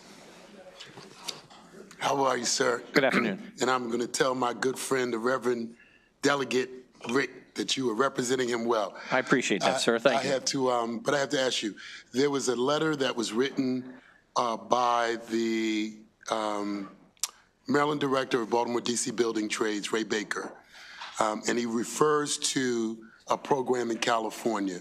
Has the delegate looked at the program in California as a potential different type of a model? And I should say, and I will kind of second Delegate Crutchfield, because I've been doing a lot of work looking at the Maryland Correction Enterprise. So inmates are getting paid at various levels. So I want to make sure you're clear on that. But have you looked at this, and do you have this letter? If not, perhaps we should send it to you. I don't know if Delegate Metzger has used his model to model it after the California version, but I'd be interested in seeing what you have, sir. Yes, sir. Okay.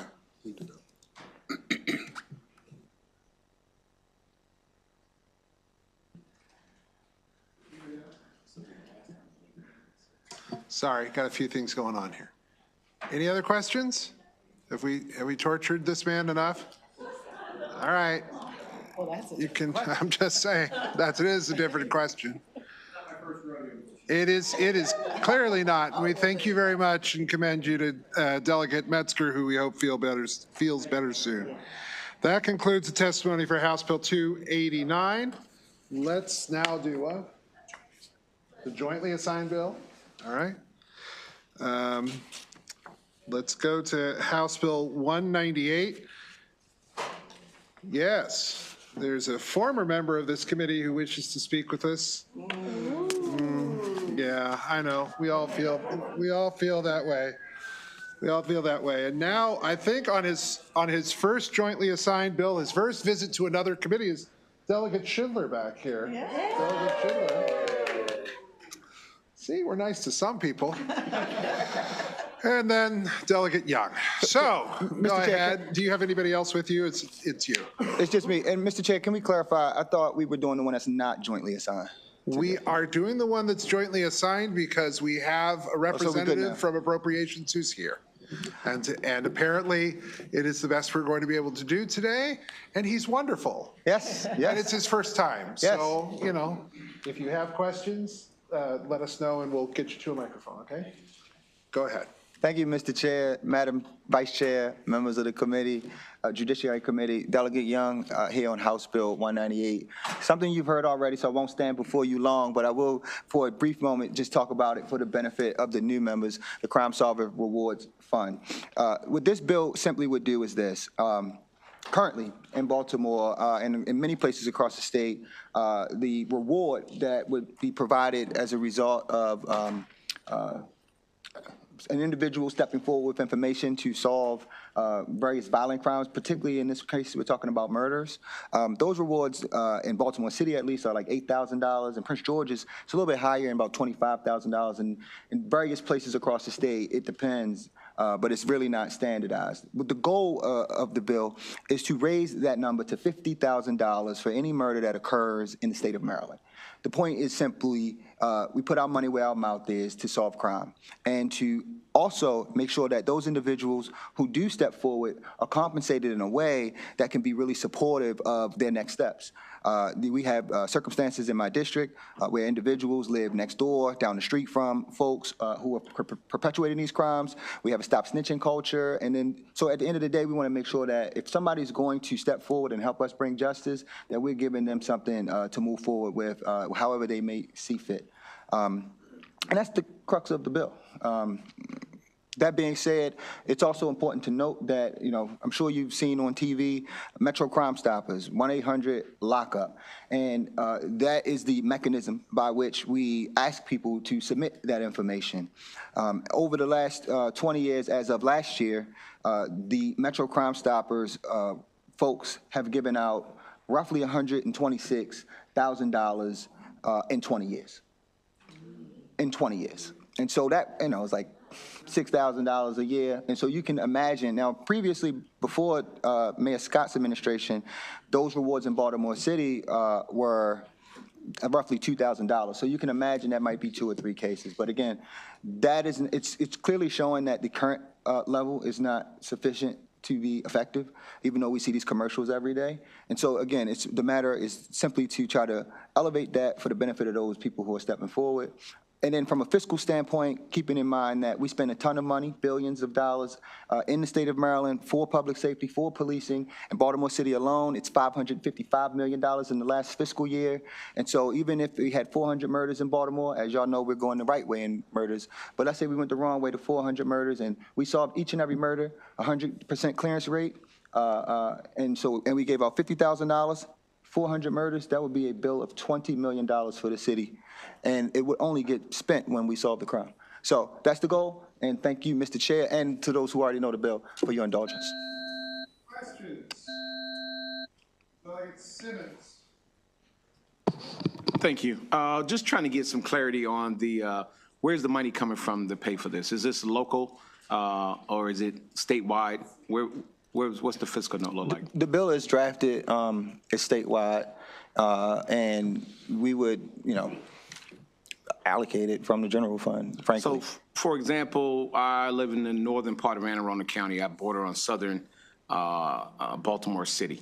Often we have cross crimes that may occur from a resident of Baltimore into Anne Arundel County or vice versa. Mm-hmm. Who would be responsible for paying that money? Anne Arundel County, or as contemplated, it would come from GOCAP. It's my understanding, if I recall correctly.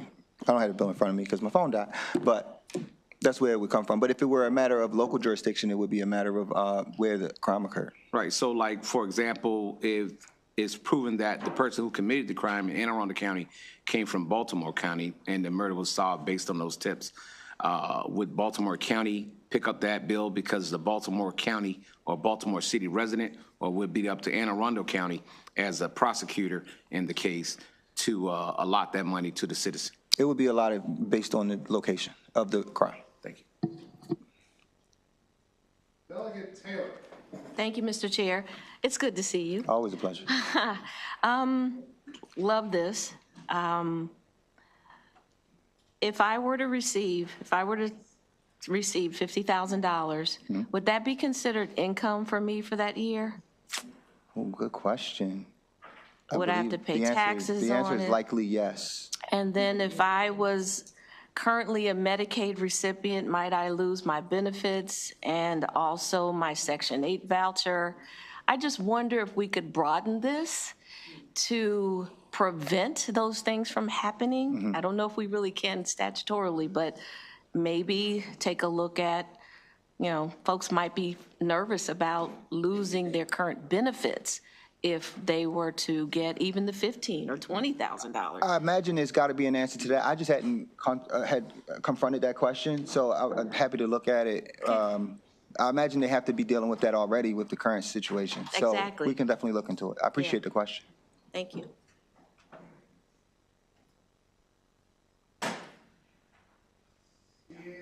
No other questions. Thank you very much. And that concludes the testimony for House Bill 198. Thank you for your time and service here on the Judiciary Committee. And we're going to go now to House Bill 283 since Delegate Young is here. And it's Delegate Young again, this time again by himself. Go ahead, House Bill 283 for 3 minutes. I can't be serious with House Bill 283. Thank you, Mr. Chair. And Madam Chair and members of the Judiciary Committee. House Bill 283, another reintroduction that you all are familiar with. But again, thank you for your indulgence as I talk to the newer members. This bill is called the Safe Neighborhoods Program. The crux of the bill is very simple. It's giving out free doorbell cameras to folks to help create a modern neighborhood watch. I'll give you a quick example of my brother's neighborhood, which is just south of this school building called Western. And in this new development neighborhood of townhomes, y'all like how I did that, right? And this, all right, I'll be certain.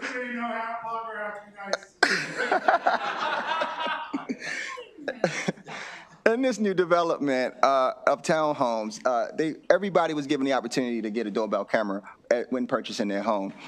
And as a consequence, they have been able to talk to each other. The neighbors are able to talk to each other when something happens. So there were people walking down the street checking doors. Some folks' cars got broken into, and the neighbors shared footage of that information to help solve the crime. Another example is when some break-ins recently happened in my district in the Gartenville neighborhood. In the same manner, the Northeast Police District was able to talk to residents in these homes, share footage, and identify the young kids who were the ones that were, just being mischievous and messing with people's cars. But long story short, the goal is very simple. It's to give people tools. We tell them, if you see something, say something. Well, let's give them a tool such that if they do see something, they can provide that to law enforcement, and at their leisure and the leisure of them and their neighbors can maintain public safety on their own block for their own home. And I will yield back the minute, Mr. Chair. Thank you all. Question, Delegate Phillips.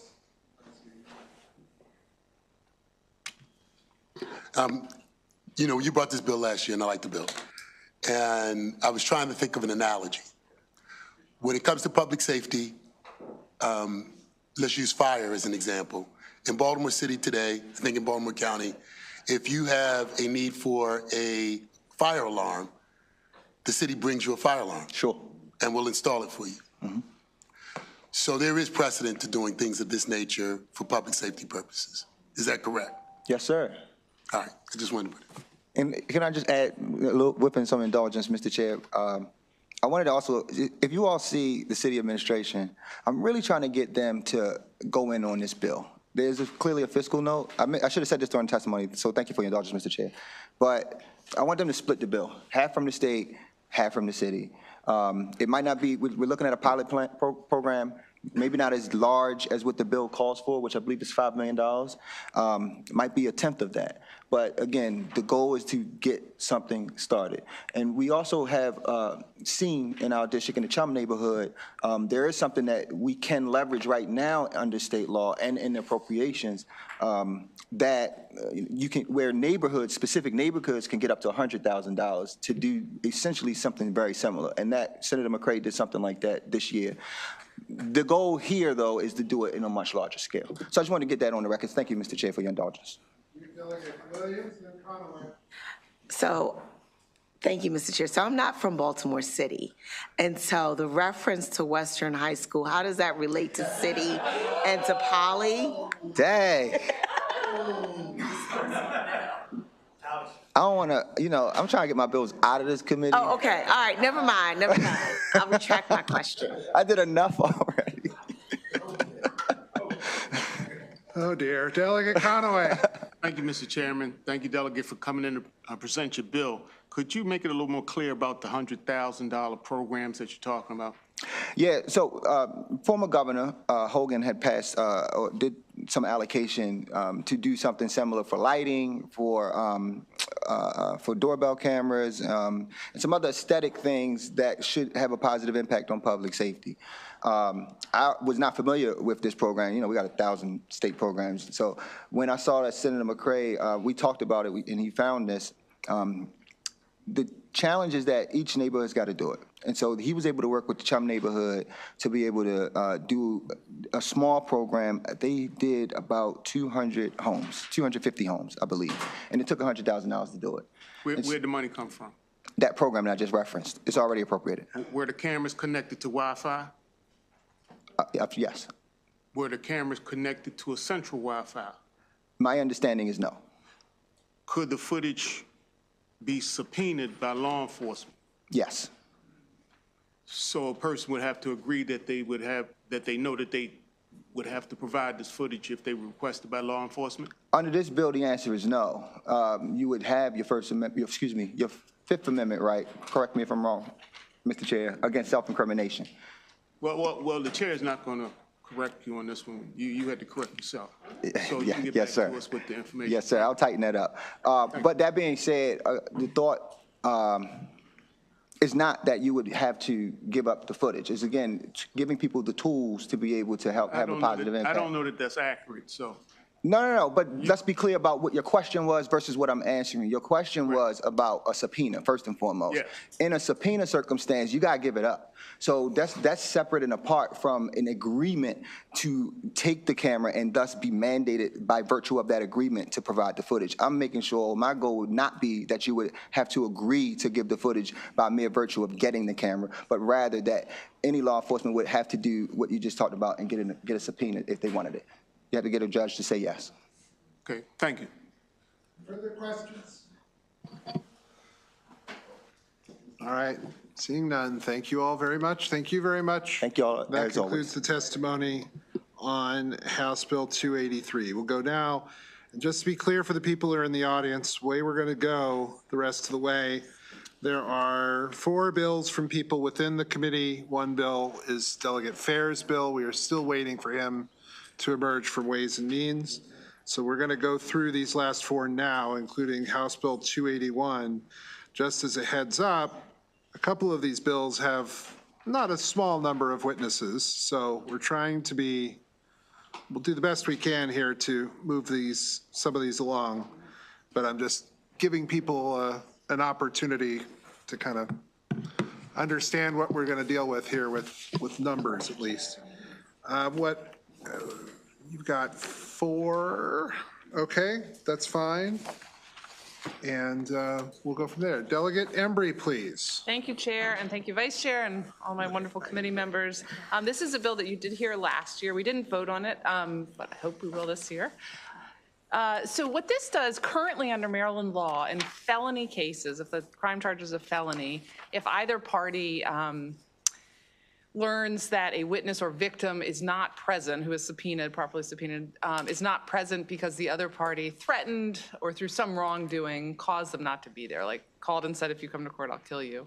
If the party, usually the prosecutor, but not always, but usually the prosecutor, if they have evidence of that, they can then give notice to the other side and say, we want to use the statement of the person who's not coming to court because of the wrongdoing, even though it's hearsay. And so in order to do that, they then have to prove by a preponderance of the evidence in sort of a mini trial separate from the main case. And they also have to show that it meets the qualifications for what a statement is, like it's recorded or otherwise. So, so the bill expands all of that. So that exists, expands it to second-degree assault. And the reason is because second-degree assault is the most charged domestic violence charge of all the crimes in Maryland law. And so the reasons, all the reasons that we created this hearsay exception apply just as logically to second-degree assault. So that is the reason, and happy to answer questions, but with that I'll turn over to my experts who know far more than I do. Okay, thank you. Good afternoon, members of the committee. Chair Clippinger, my name is Debbie Feinstein. I'm with the Montgomery County State's Attorney's Office, Chief of the Special Victims Division there. I'm also the co-chair of the Maryland State's Attorneys Association Special Victims Legislative Subcommittee, where we bring together state's attorneys from around the state that work on special victims cases. This bill we brought forward for the first time last year to address what we saw as a gap in the law. I supervise our domestic violence unit in the state's attorney's office, and we were seeing cases come forward where there were second-degree assaults, and the defendant in the case was procuring and intending to procure the absence of the victim in the case, and we had evidence to prove that. For example, we had a case where we had jail calls from the defendant that said, "You owe me your life. You better basically change everything you said, or you're going to be knocking for it. Don't show up." Another case where the defendant was preparing the victim on the phone and telling her to stay consistent with her story, or else essentially suggesting and procuring their unavailability or convincing them not to come to court. And we realized that there was a gap. We couldn't use that wrongdoing in order to utilize this hearsay exception because it just simply doesn't apply to misdemeanors. And what we realized in looking at other jurisdictions is that we are one of only a few jurisdictions that does not apply this type of exception to misdemeanor cases, including the federal law, which has Federal Rule 804B6, and then that's basically made statutory in many different states, or made a rule under the same actual numbers, 804B6. I would also note that you may hear from the opposition concerns that the finder of fact in district court may hear this, this unavailability, this bad evidence against the defendant, and then be the same one that has to come forward and judge the case. And in district court, just to sort of lay it out there, and happy to speak further to this, but in district court, may I continue? Madam Chair? Yes, if you could just finish your thought. I'm sure we'll have questions. Thank you. In district court, the judge in district court is routinely called upon to be both the fact finder and the person that rules on motions. This is not unusual in search and seizure, in statements, and all sorts of things like that. So they may hear evidence that later becomes unadmissible, and they basically have to bifurcate themselves and say, look, I heard this on motions. I can't apply it to the actual substance of the case if they make an adverse ruling. So for all of those reasons, we would urge a favorable report this year on the House bill. Thank you. Thank you. Ms. Jordan or Ms. Okay. Thank you. Good afternoon, Madam Vice Chair, members of the committee. I'm Lisa Jordan with the Maryland Coalition Against Sexual Assault. The Maryland Coalition Against Sexual Assault is the state sexual assault coalition. We represent all of the rape crisis centers across the state of Maryland. We're here in strong support of House Bill 281. We agree with the remarks of Ms. Feinstein and just wanted to continue to respond to some of the arguments that we heard across the street in JPR. And one was that this would somehow allow the failure to serve a subpoena to be enough to let this sort of evidence in. And we respectfully disagree with that argument. The state has to prove that the defendant engaged in, directed, or conspired to commit wrongdoing, that the defendant intended and did procure the unavailability of the declarant. And so a failure to serve a subpoena is not that situation at all. That's kind of an administrative mistake. So, this is such a common sense bill. If someone commits a crime and then tries to prevent the witness from showing up at court by threatening them, we should hear evidence about that threat. That hearsay should be considered by the fact finder. So for those reasons, we ask for a favorable report on House Bill 281. Chair, members of the committee, I'm Amanda Rodriguez. I'm the CEO of Turnaround, which is the comprehensive domestic violence provider for Baltimore County. We also provide IPV services in Baltimore City. So this is a common occurrence with instances in which victims in our cases are pursuing criminal justice as a means of getting justice in their cases. We are seeing a number of instances in which there is a backlash and they are in communication with their abuser and then are really discouraged from going to court in order to continue to seek that justice. In Baltimore County in particular, the need for the continual response to domestic violence has not been any more apparent than the last couple of months, where we've had some significant cases of intimate partner violence leading to the homicide of a 4-year-old little boy. And so for those reasons, I asked for you to consider this bill, and we're seeking a favorable report. Thank you. Good afternoon. Scott Schellenberger, State's Attorney in Baltimore County. So 10-901 gets passed years ago, and everybody says, oh, it's a good idea. You commit a felony, certain types of felonies, and we should allow that hearsay to come in if the victim has been somehow either manipulated or convinced not to come in court. But in the cases where it happens most often, we can't do it because it's a misdemeanor, assault and battery. And so we think this is just a logical extension. But please pay attention to Section C, the requirements that the statement that the victim gave was previously made either under oath, so maybe if they were trying to get a protective order, in writing, or recorded by electronic means. Well, where's electronic means? Body cameras. So what you're going to have is, you're going to have a victim call 911, say, you know, I've been injured, I've been beaten. The police get to the scene, they meet with the victim away from the offender, they're recording the statement on body camera, and then, as Ms. Feinstein said, very often, if the defendant is in jail, we record all those calls, and you actually hear the defendant saying, don't come to court and this will all be okay. He should not benefit from that taking advantage of the situation. And the thing is, we shouldn't fault victims under these circumstances. They are faced with very difficult challenges. It may be the offender is relied on for financial support. Maybe that they share a home with the offender and their children. These are all things that have to come into account. We need one more tool that is already being done in felonies, but it's not being done in the cases where we see it most often. And for that, I ask for a favorable report. Thank you. Delegate Cardin. Thank you, Madam Chair. Thank you guys very much for coming in. Delegate Embry, is your intent to do it for all second-degree assaults, or is it more important to do the domestic violence second-degree assaults? This is generated by domestic violence, but this bill would apply to all second-degree assaults. Okay, so for the two state's attorneys, I've had some cases where specifically we've worked out a deal, but it has to be listed as a domestic violence case. Is there some sort of special magic to listing a case or a plea as a domestic violence related? So it's actually from a law that was passed by this body, where if something is domestically related, a designation goes along with that in the record, so that when you see a second-degree assault, for example, and it says DRC or whatever the designation is in the record, you can see that it's not a second-degree assault that happened in a bar. Exactly. So yeah, there is a little bit of a special designation with respect to those cases. Wondering if it sounds like you guys, or you, Madam Sponsor, are mostly interested in domestic violence issues. Maybe if there's any, there may be an interest in if we can succeed by focusing just on the DV, and there's a way of doing that because of the nature of the statute.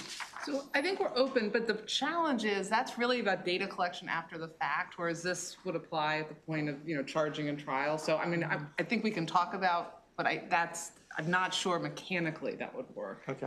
May I add something to that? Oh, sorry. Go. I was just going to add that, to be frank, I'm not sure why there's a distinction between felonies and misdemeanors at all. This particular type of misdemeanor really highlights the need for this change, but in most states, there's no delineation. Why should a perpetrator be able to benefit from their wrongdoing in any criminal case? There's a malicious destruction of property, and one of the neighbors who involved threatens the other neighbor not to come to court, threatens the victim. Why should that neighbor get to benefit either? But I hear you. I'm not disagreeing that that's not your testimony. That wasn't your original testimony. All of your testimony was about domestic violence. No, and I appreciate that. I guess I'm saying that I'm less concerned about it applying to all second-degree assault cases, and for those reasons, and also because in other jurisdictions there aren't these type of lines drawn. Period. Got it. So I'm not the sponsor of the legislation, but if it comes to between you voting no and you inserting that this must be used in domestic violence cases, I certainly think that's the place to start, and because it's very important in those cases.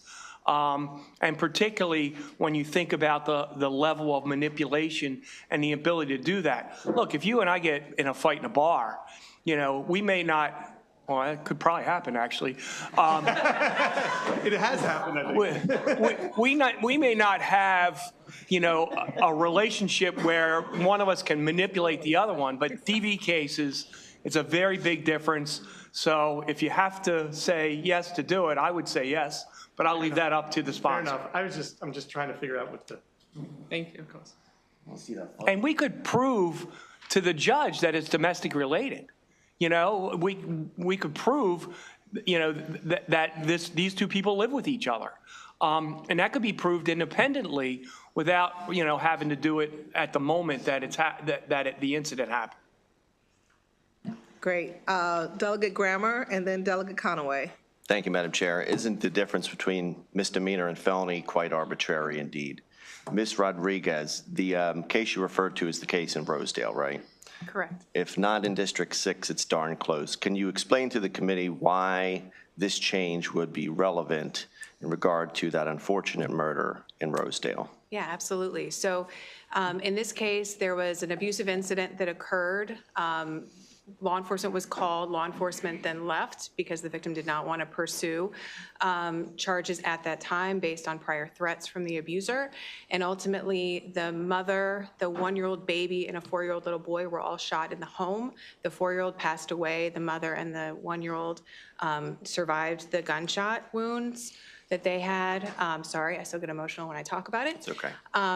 So, I mean, domestic violence is quite literally life or death. And I think often we walk past that because of mechanics. But I think the reality is any instance where we can keep this from happening within homes within our constituents' districts, I think is extremely important. Sounds like a reasonable change. Thank you, Madam Chair. Thank you, Chair. Thank you, Delegate, for coming in and presenting your bill. Mr. Schellenberger, could you make it a little more clear for me again how the police body cameras could be potentially used? Right. So if you look at Section C, it requires that the statement was previously made either under oath, in writing, or recorded by electronic means. And so very often under the scenario that I envision, 911 is called. The responding police officer, the first thing they do is hit the button and turn their body camera on, and that's recording. And so if you later can prove that the defendant has manipulated the victim to not come to court and to not cooperate, then we would be able to have to prove under this statute that he did that. And then one of the things we could do is play the body camera in the courtroom. Not trying to trick you, but let's say the couple is married and law enforcement comes inside the house and they record, and they don't have everyone's permission to record. Can that still be used in court? Well, they have to announce. And the statute says that you all passed, says as long as they announce that they're being recorded, then the recording could be admissible. Okay, that's great. Thank you. Seeing no further question, that concludes the testimony for this panel. Ms. Ruth, Lori Ruth, and if Catherine O'Malley is here.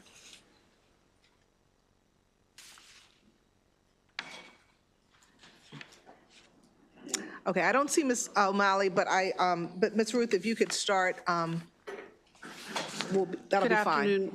Good afternoon, Madam Vice Chair. My name is Laurie Ruth. I'm the Public Policy Director at the Maryland Network Against Domestic Violence. I'm really just going to say me too to the prior panel. Thank you. Thank you, Ms. Ruth. I think it was just a matter of chairs at that time. So now we're going to have, we have one person, Ms. Vanita Taylor. Is Ms. Taylor, oh, there you go. Ms. Taylor will be testifying unfavorable. And whenever you're ready, you can begin. Hi, good afternoon. Glad to be here today. I'm Vanita Taylor from the Maryland Office of the Public Defender. We are in opposition to this bill and will be requesting an unfavorable vote by this committee. This bill expands the hearsay exception to second-degree assault. A second-degree assault is not a felony. It could be a simple assault, it could be a shove, a poke, a trip, a threat. An injury is not required for a second-degree assault. The serious assaults are felonies, and they're left to the circuit court. And I just want to be clear that all second-degree assaults are not domestic violence cases, but this bill includes all of those cases. We do not have to have, this is not always the best evidence. And I will say that when we looked at, the prior group talked about body cam, video, but body cam is not the only thing that's recorded. We have videos that are recorded. We have cell phones that make recordings. We have ring phones that make recordings, that if you come to somebody's door, you know, there's that camera right there that makes recording. So it is not just body cam. It is a recording of any type. And this also is a snippet of time. It is not contextualized. But there's more importantly that the citizens of Maryland, they have the right to confront. There's a confrontation clause that exists in the state of Maryland. And we should adhere to that you have a right to confront the person who's making allegations against you. We also already in Maryland law have a statute that deals with tampering witnesses. Witness intimidation has to be proven beyond a reasonable doubt. It's a 10-year penalty under section 9-302. So that already deals with victims and witnesses intimidation. That's already there.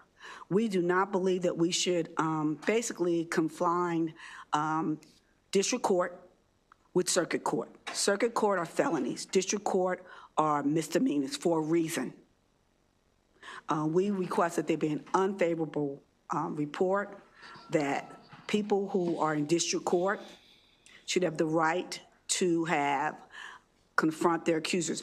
If I just may add one more section, which was previously stated about our testimony in the Senate, about the fact that I'm sure somebody can will ask you a question about that. Okay, go ahead, Mr.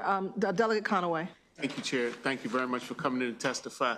In specific to the electronic recording, are you saying that it would be okay if you included the police-worn body cameras, the doorbell cameras, other things like that, or you're not in favor of those devices at all? I'm not in favor of those devices at all, but what I said by my testimony is that when it says electronic, yes, all of those things are included. Sure. It is not just. Yes, well, I could just put an amendment in and add body camera and doorbell camera right now, so that's what I'll do. I was just asking. Thank you very much. Okay. Yes. Thank you, Madam Chair. Ms. Taylor, I was wondering if you could elaborate a little bit more with regards to the comments as related to your testimony over on the Senate side. Yes. On the Senate side, we did testify, and we did say that, one, that these were misdemeanors, and two, that this is not like a jury trial in felonies where you have the judge, who is the judge, and then you have the jury, which is a trial of fact. In district court, it's a bench trial. You don't have an option. You have a bench trial, and it's a judge. So the judge is going to be making the decision about whether this information comes in or not, whether there's any intimidation or not, and then they're supposed to hear the case. In addition, there is the standard for even felonies in the circuit court is a preponderance. Preponderance is the lowest level standard in the state of Maryland. And that's what we would be relying upon a district court judge to use that low standard, preponderance, in a district court case to review this testimony because someone is unavailable. But I also would say it further, is I looked up the statute, I have it on my phone, let me make sure I got it right, Maryland Rule 5-804, which specifies about the unavailability of witnesses. And unavailability of witnesses is more than just someone trying to intimidate you. If you look at the rule, it says it is somebody from testifying, but it also talks about a refusal to testify, someone who testifies to a lack of memory, someone who is unable to appear, And 5, someone who's absent from the hearing by the party because of illness or death. So it's not just, I am trying to tell you, don't come testify, but that's recorded. As was testified earlier, they have the recordings from jail. And you can bring that against that under 9-302, witness intimidation. You don't have to say that that statement's going to come in and of itself because there was maybe some intimidation or some unavailability of the witness or the victim. So we believe, one, that this expansion to district court is unwarranted and that it is a violation of the person's due process right to confront the witness and the accuser. Yeah, thank you. Thank you, Ms. Taylor. And that concludes the testimony on House Bill 281. We're going to proceed now to House Bill 130, Delegate Simpson. And with Delegate Simpson, we're going to call forward Mr. Scott Schellenberger, Ms. Lori Ruth, Elizabeth Hilliard, Lisa Jordan, Debbie Feinstein, Amanda Rodriguez. As many people as we can fit at the table, that's what we'll do.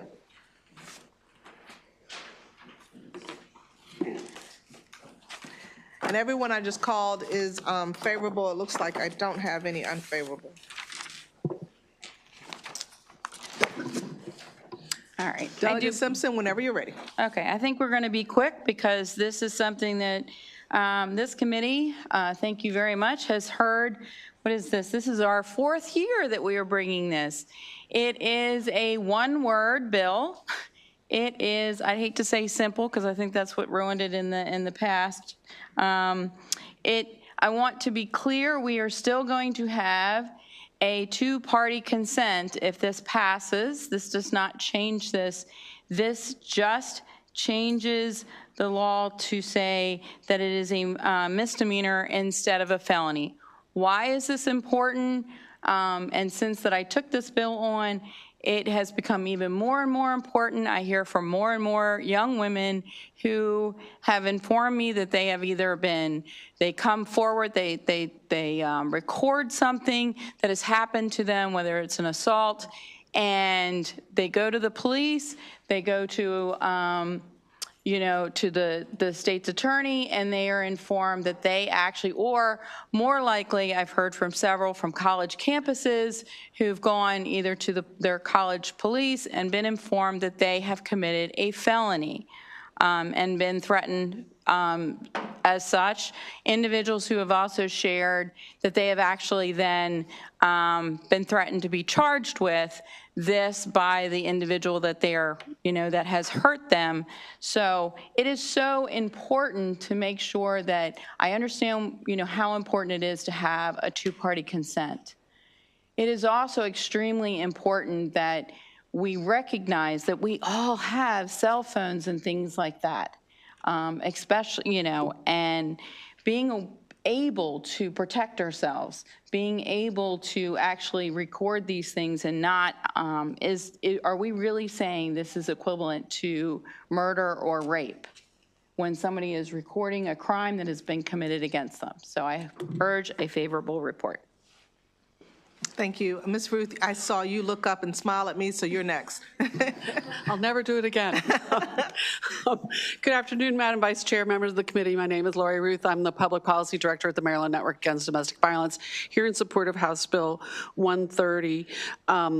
As the delegate said, and thank you for being persistent, this has been before you before, and reclassifying from a felony to a misdemeanor at least is a step forward in trying to improve our laws for victims. It is really hard as a service provider to tell somebody who has recorded the audio of their own assault. It could be sexual assault, it could be intimate partner violence, it could be any number of things, and they have really incontrovertible proof. And they're told, not only can you not use that in court to prove this case, but you are subject to being charged with a felony, which is pretty darn scary. At least with a misdemeanor, it's less. And, you know, some of our responses we get from people is, oh, the state's attorneys would never do that.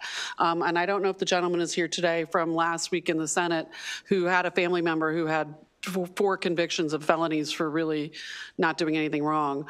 But it's pretty scary. And so we want that evidence to be able to be before the court. A misdemeanor is better than a felony. There are several other bills, both on the Senate side and as cross files. And in my written testimony, I commend you to Delegate Grammer's HB 314, which is another approach.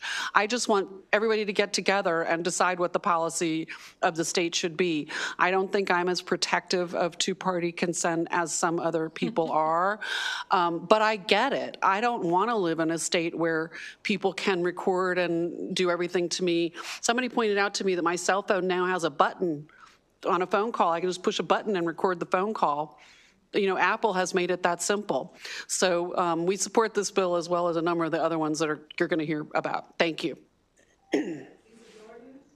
Good afternoon, Madam Vice Chair, members of the committee. I'm Lisa Jordan with the Maryland Coalition Against Sexual Assault. We're here in strong support of House Bill 130. Unlike Ms. Ruth, we usually agree on absolutely everything, but I think you could pass this bill separately from House Bill 314, which I think you should also pass. And I believe there's also House Bill 706 on its way. And I just want to make sure that you understand that this is really happening. We have rape cases where people have actually recorded their rapes. And because this is a felony, remember, felonies have no statute of limitations in Maryland. So they're felons, they can't use this evidence forever. And just to make it even more, I would even use the term bizarre, if they had done a visual recording, then that's admissible.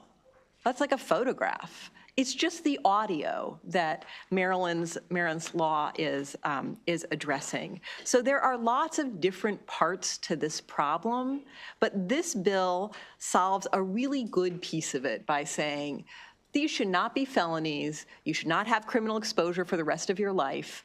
These should be misdemeanors with a shorter sentence, although this doesn't change the sentence, but at least make it a misdemeanor. That will change the statute of limitations. That will change the criminal exposure. It will make things a little easier for crime victims to come forward with some of the best, easiest, most viable and helpful evidence that they can produce.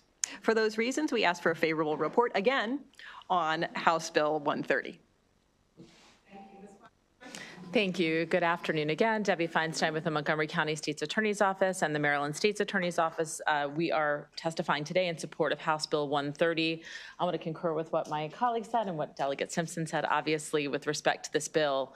One of the things from an evidentiary perspective that I want to point out, and Ms. Jordan pointed this out as well, is that we can use the video, but we can't use the audio. So right now, with the violation of the wiretapping law being a felony, victims are dissuaded from even telling us that this video exists.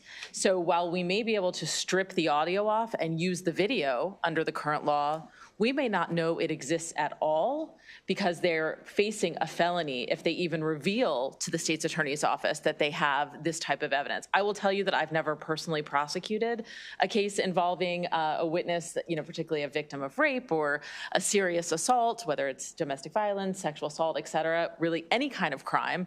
I personally have not prosecuted, nor can I think of any that my office prosecuted with respect to this particular statute.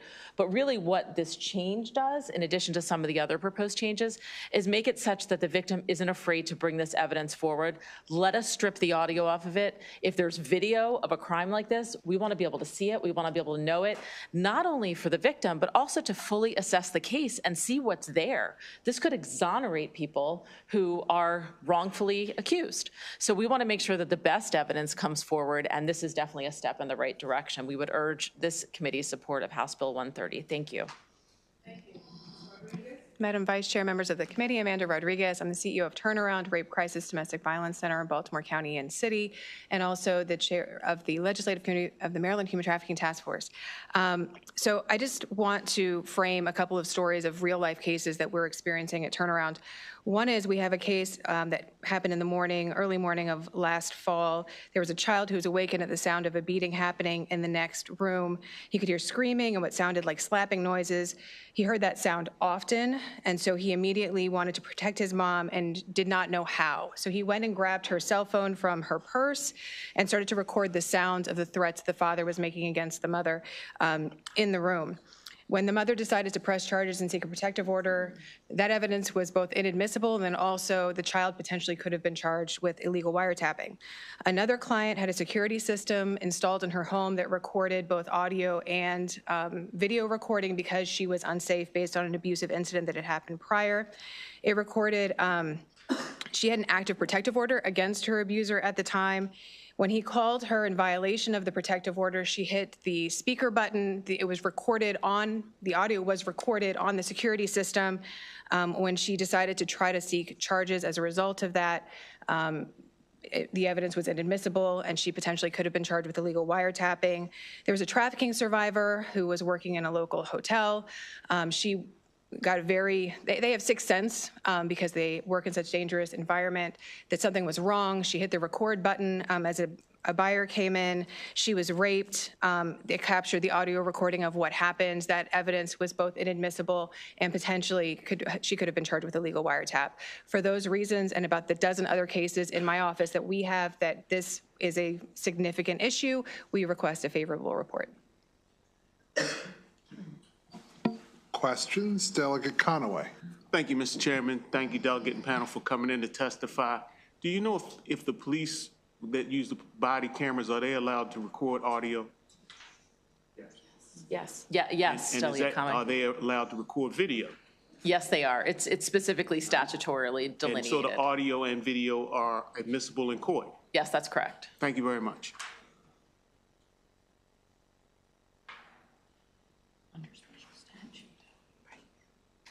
All right, seeing no further questions for this panel, we thank you all very much. We're not done with favorable witnesses for this bill, and I know, there are two more people to testify.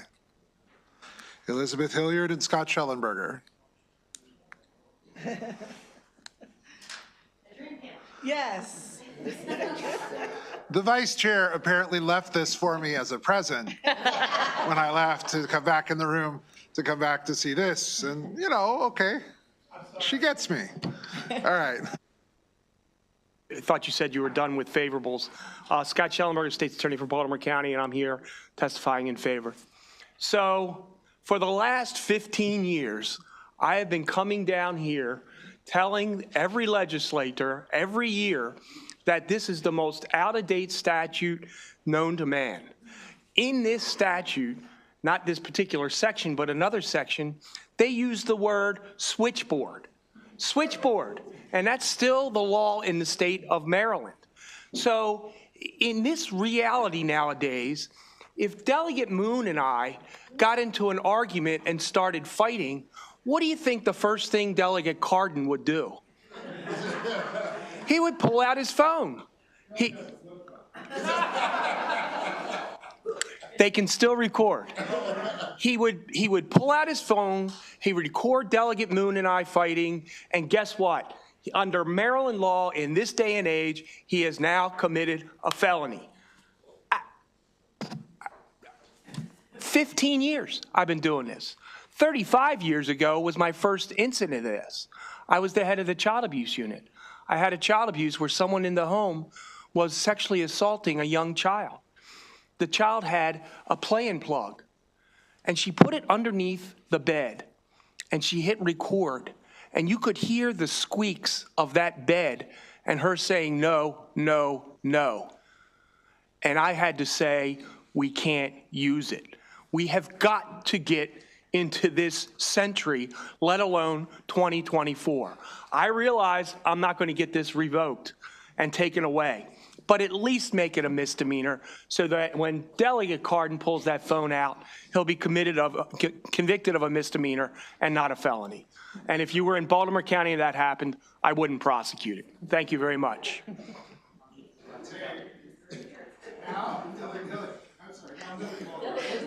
Please, no, thank you, respectfully. Chairman, members of the committee, I am just going to say the Office of the Public Defender frequently writes about the impact that felonies have on individual. It is incredibly harmful.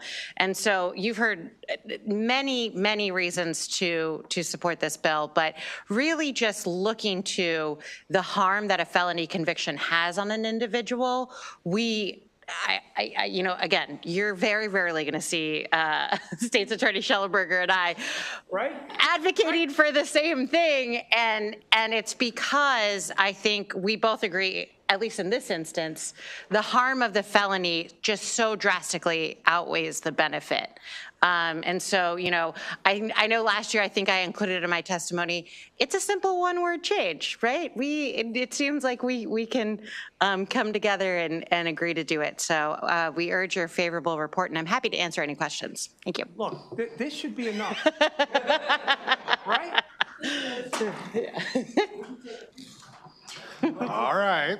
Are there questions for this panel? Look, Delegate Cardin pulled out his phone. Okay. All right. Seeing none, we thank you both very much. And I believe that concludes, yes, it does, testimony on House Bill 130. Now what, they asked. I don't see Delegate Fair. Delegate Fair knows. What? He's running over right now. He just finishes off. All right, I'm going to get up there, Delegate Cardin. We're going to do a short one of his two, because it's the shorter one of the two, House Bill 260. And it's just Delegate Cardin and Timothy Bradford. I think it's just going to be me. And Moreau Williamson, why not, is favorable with amendments. But we'll take all three, and that way we can at least get one of Delegate Cardin's bills moving. Thank you, Give Mr. Chair, members of the Delegate committee. Fair the chance to take a breath. Go. For the record, John Cardin here on asking for favorable report on House Bill 260. We passed this bill like 5 times last session, back and forth with the Senate. It was put into other bills. It's been back and forth. This bill does nothing but solves a quirk in the law that was created during the Justice Reinvestment Act when we reduced the penalties on possession, simple possession of CDS, but we forgot to reduce the penalties for the possession of paraphernalia associated with the CDS. So now you have a 1-year penalty for the underlying crime of possession of, let's say, cocaine, but you have a 2-year penalty for possession of a spoon or a scale or a bag that may be used in the commission of possessing that underlying drug. All this does is makes it commensurate. It does not decriminalize. It does not do anything to say that this is okay to possess, even though that's another bill that you will hopefully see soon by our respective colleague from the other side of the horn that I will be hopefully supporting. But this bill simply just makes the penalties commensurate. Ask for your favorable report. Thank you, Mr. Chairperson, committee members. My name is Tim Bradford, and I'm a public defender from Caroline County. The Maryland Office of Public Defender requests that the committee issue a fair report on House Bill 260. The statute as written now faces one faces a harsher penalty for the possession of paraphernalia than the actual possession of the drug itself. As a practical aspect, most judges on the Eastern Shore require testing for a conviction under the statute because jail time is involved. Unfortunately, the overburdened labs rarely do that testing on paraphernalia, so the statute as written is rarely used by the state. Last year, this committee had concerns regarding needle pollution, but this piece of legislation actually lessens this concern. Most people are dropping needles so they don't face incarceration if they are arrested. Take away the penalty of incarceration, needle pollution will be lessened. For these reasons, the Maryland Office of Public Defender urges a favorable report on House Bill 260. Thank you. Now, just to be clear, favorable with amendments, Moreau Williamson. Yeah. Good afternoon, Chairman Phillips and members of the committee. My name is Moreau Williamson. I'm an Assistant State's Attorney for Anne Arundel County, Maryland. I've been an Assistant State's Attorney for 17 years. You have a mic on? Oh, okay. Thank you. All right, I'll start over. That's right. All right, okay. Good afternoon. My name is Moreau Williamson. I'm an Assistant State's Attorney with Anne Arundel County, Maryland. I've been an Assistant State's Attorney for 17 years, and I've primarily focused on drug crimes for about 10 years. I'm testifying on behalf of the Maryland State's Attorneys Association, and I am testifying favorably regarding this bill, however, with an amendment. I do agree that the penalties are out of whack with the crime of possession with a controlled dangerous substance. We should not have a penalty for paraphernalia that exceeds the penalty for possessing the actual substance. The one amendment I would propose, which is in section statute 5620A2, it strikes the word possess. I'd like to be clear that 5619 primarily focuses on items consistent with use, and 5620 focuses on items consistent with distribution of a controlled dangerous substance, and striking the word possess would effectively nullify a number of items addressed in 5620, such as scales, sieves, strainers, and measuring spoons. These items are used to manufacture and create and distribute controlled dangerous substances in preparation and distribution. And when someone is selling drugs, they're not usually selling the scale, the strainer, the sieve, the spoon. In addition, the cutting agents that are listed may be present in the item that's being sold, but more commonly, these are items that are found along with other items used to prepare controlled dangerous substances. Are there questions for this panel? State's Attorney and Public Defender together at last. We're all very confused. And thus, no one has any questions. All right, well, thank you very much. That concludes the testimony on House Bill 260. And now he's finally here. And we will go ahead and start House Bill 39. There are quite a few members, or quite a few witnesses who have signed up.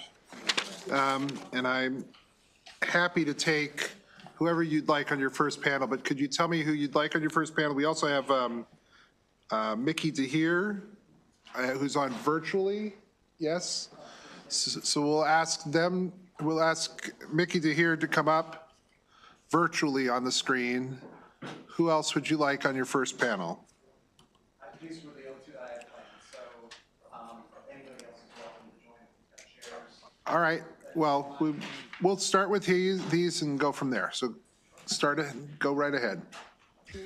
Thank you, and a special thank you to the committee and to the chair for your grace today. It's been a hectic day, and Ways and Means was debating issues like we were Judiciary which was a lot of fun. So things were moving very slowly over there. For the record, Delegate Chris Fair here presenting House Bill 39. I just want to share, you have our testimony. You've heard this bill for a couple of years now. This bill has actually been heard in one chamber or the other for the last almost 15 years. We are happy to bring this bill forward again.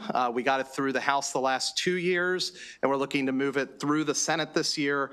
I will just make a brief comment of one change to the bill and the reason for the change. Every year for decades now, a Baltimore City native, Carlton Smith, has come down here and pled his case with this community for the HIV Modernization Act. He has worked tirelessly to defend the rights of people living with HIV across the state, and is a mentor and was a incredible shining light in this movement for decades, and deserves all the credit in the world. Sadly, during the interim, Carlton passed away. And it was an incredible, tragic loss to the Baltimore City community. It was an incredible loss to the LGBTQ+ community. It was an incredible loss to the HIV community.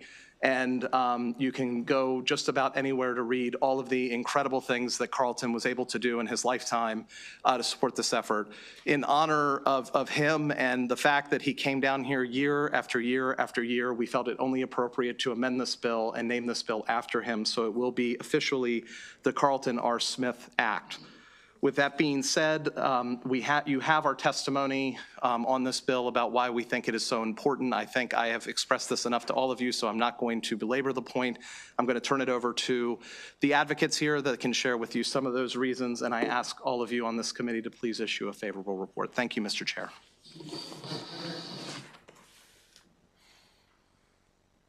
Luke H. Clippinger, Chair, J. Sandy Bartlett, Vice Chair, and esteemed Judiciary Committee members. My name is Melanie Reese.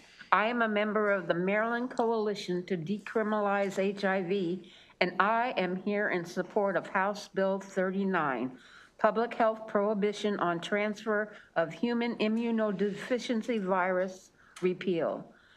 HIV is not a crime, but the law I am here to change says that it is. In Maryland, HIV is the only virus specifically targeted for enhanced criminal penalties.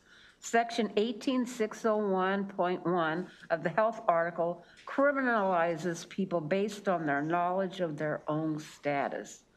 The law was passed out of fear in 1989 and hasn't been updated to reflect medical science and treatment advances. It actually discourages people from getting tested and does nothing to change transmission rates.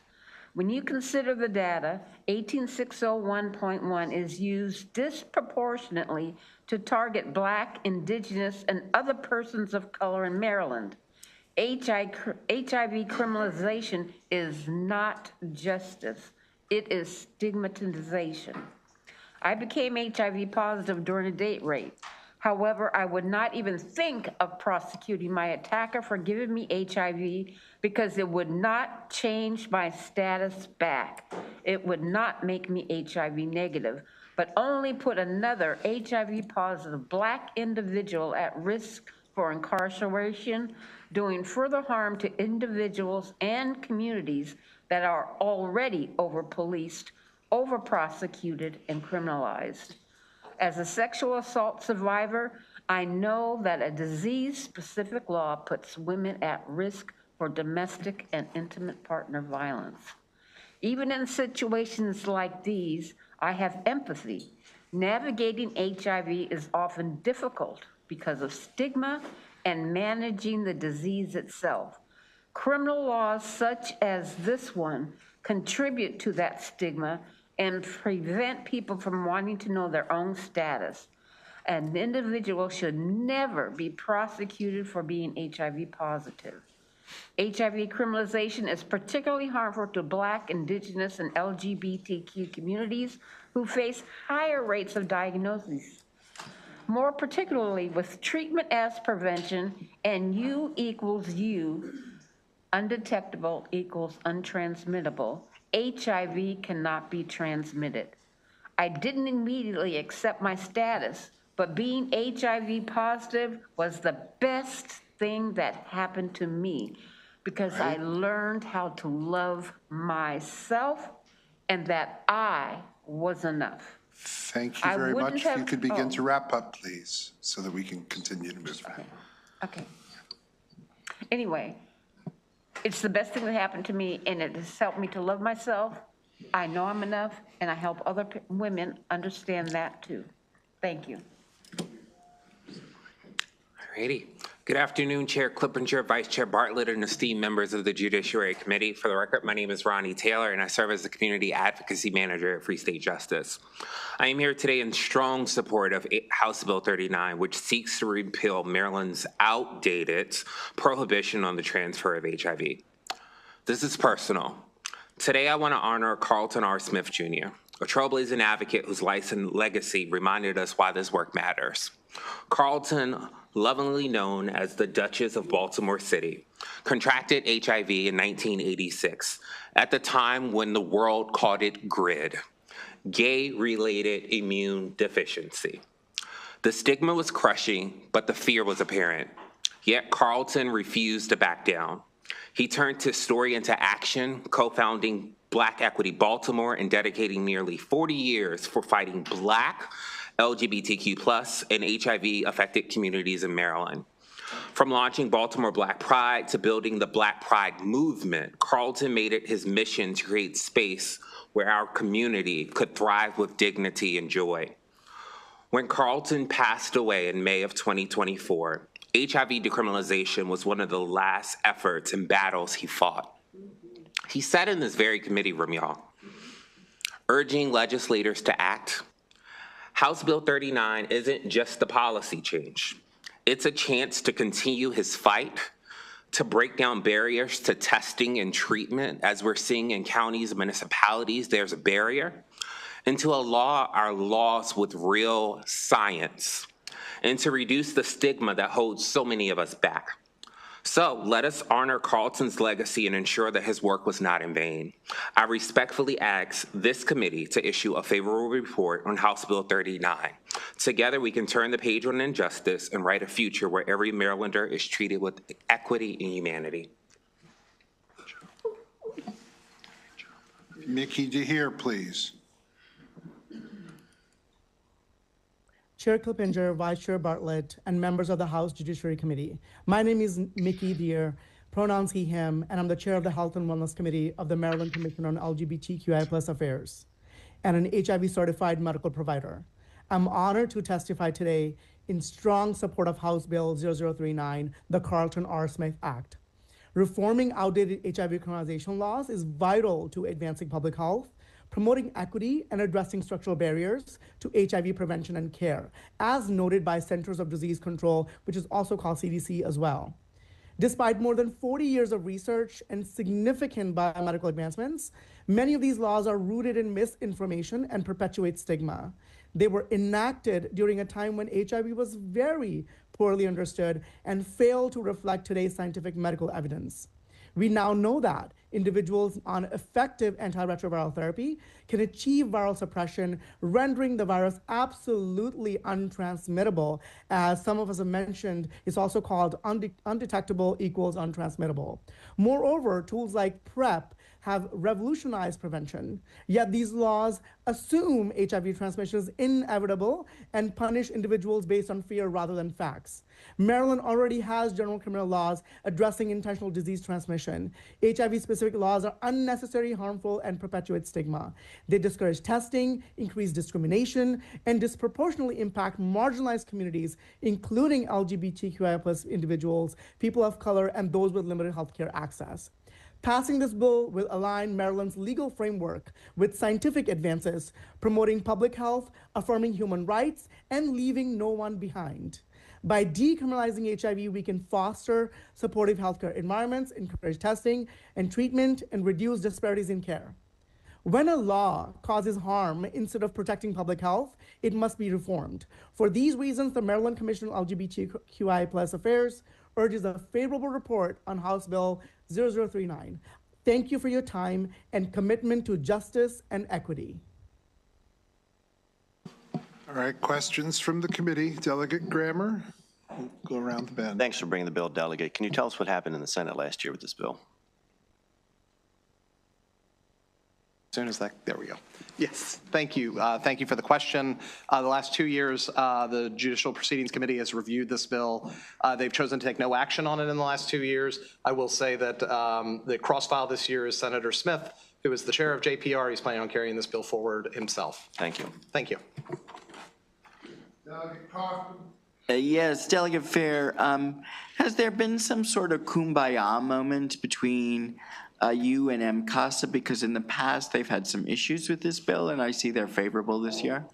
I will say that the team at MCASA do such amazing work throughout the state, and I have to give all the credit to the advocates here who have been working with the team at MCASA to talk through the concerns that they had in years past with this bill, and I'm just thrilled to see them issue that letter of support this year for this bill. I know that the communication has been consistent, and every single month we've been chatting with them about this.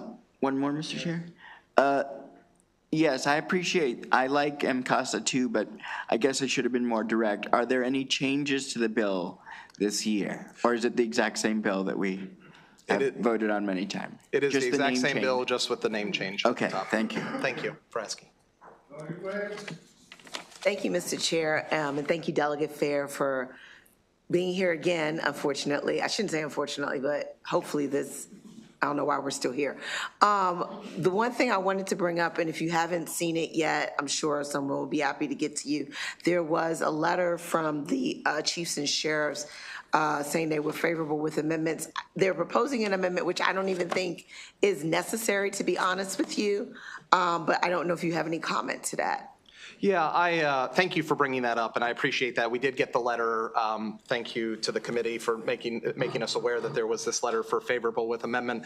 The amendment, of course, seeks to expand the issue, not look at the issue for what we're actually talking about. I would point everybody in the committee's direction back to the States Attorneys Association letter, where they comment directly about their preferred method. If there is an intentional transmission of HIV, would not be this to start with, and that they feel much like the public defenders and public health experts feel, that this should just be a straight repeal of this legislation.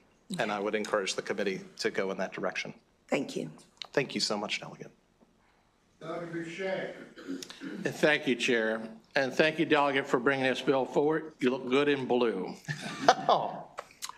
The question I have is, has there ever been any heterosexual sexually transmitted diseases that have been criminalized like this? No, or any other disease. And I'll just mention HIV is not necessarily just for same-sex couples. Has anything been leveled against heterosexuals? Because this is obviously politically motivated when it happened. That is actually quite true. The year that this bill was passed, this specific piece of code was codified, 1989. Many people might be familiar with language that this was referred to as a gay disease, and that it was only given to gay folks. It is important to note that the fastest growing population of new infections in our country is Black straight women. Currently, that is the fastest growing population of new infections in our country, and that information never seems to get shared. But to your larger question about do we stigmatize any other infectious disease in code, health code, or criminal code, and the answer is no, we don't, just HIV. Thank you very much, Delegate. Thank you so much. Thank you, Mr. Chairman. Thank you, panel, for coming in to testify, Delegate. As I recall, this issue was brought out on 60 Minutes in reference to someone named Gaetan Duval. Am I correct in my memory? Do you know anything about that? The airline steward that was traveling from California to Los Angeles? I'm not aware of the individual story. I apologize. You're right. Sorry. Yes. I'm not aware of the individual story. I'm sorry. Okay. I did not see the 60 Minutes. All right. You might want to check up on that. Sure. Thank you so very much.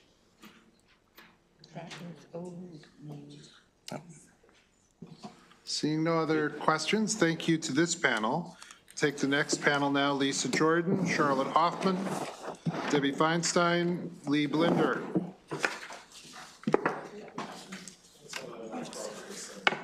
Lisa was just here. She went to the Senate. Okay. Oh, she went to the Senate as well? Okay, I don't think there are other people testifying orally, but go ahead. Okay. I apparently have no friends today. Thank you, Chair. It is such a pleasure to, thank you. It is such a pleasure to be back in the Judiciary Committee. It's been a little while since I've been here. Charlotte Persephone Hoffman, I am with Trans Maryland now, and we are strongly in favor of HB 39. To talk about some of the history behind the initial 1989 bill, I think that's helpful here. At that point in time, the state of Maryland had put together like a blue ribbon commission to look at how to deal with HIV issues. And that commission had come up with a number of recommendations that went into like a omnibus bill about HIV. And that did not include this specific provision. But this provision was added in by the legislature when it came time for amendments.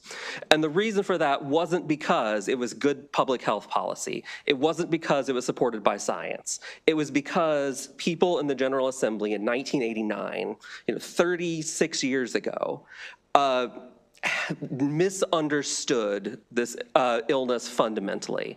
This was still the time where, like, Ryan White, who acquired HIV through a blood transfusion, was being told he couldn't go to school because, like, there were worries that he would somehow transmit HIV if he ate off of the same plate as his fellow students.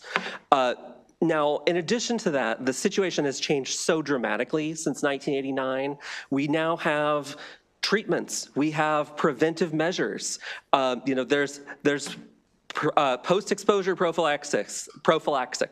There's pre-exposure prophylaxis. We have treatments that can extend what was seen as a death sentence in 1989 or 1986 to something that's a manageable disease. So it is far past time that we repeal this provision from Maryland law that never should have been here in the first place.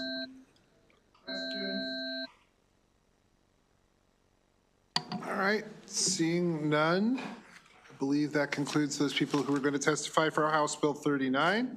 We thank you all very much, and we're going to continue on to our last bill of the day, House Bill 195. House Bill 195 is Delegate Cardin's bill. Troy Turner, Tracy Varda, virtually would like Aquanetta Phillips, please. Have a seat, wherever. Thank you.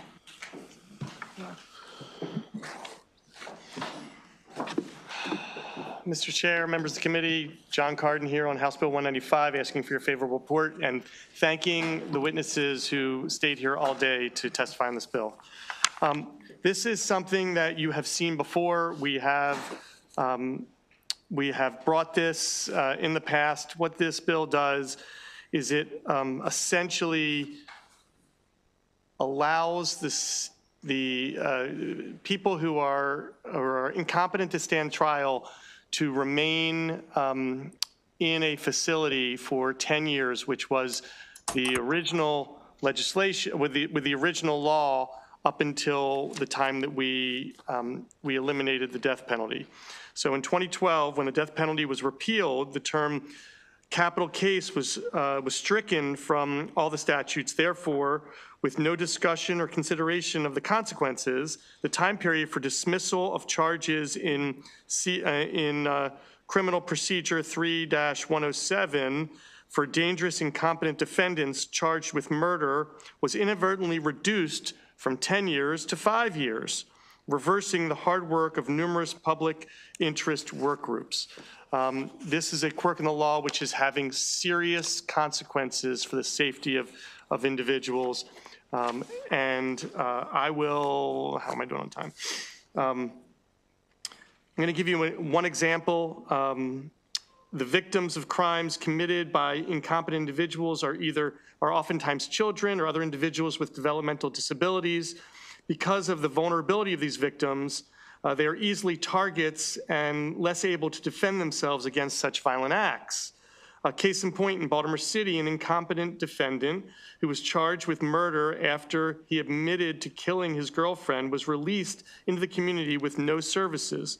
He tortured the victim over a two-day period by tying her up, beating her over her entire body and knocking her teeth out, broke her nose, poured boiling water on her, and with a heated poker from a stove, used it to burn her.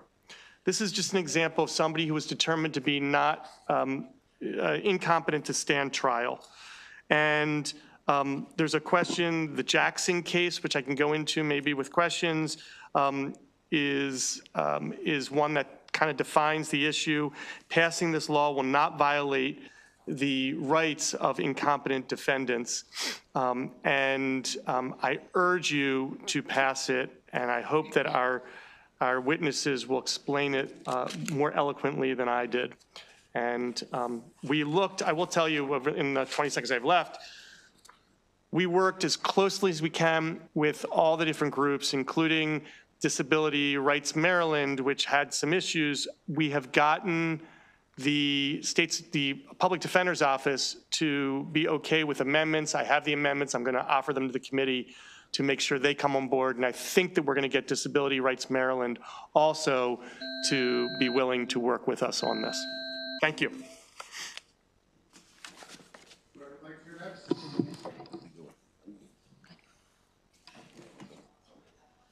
Let it go.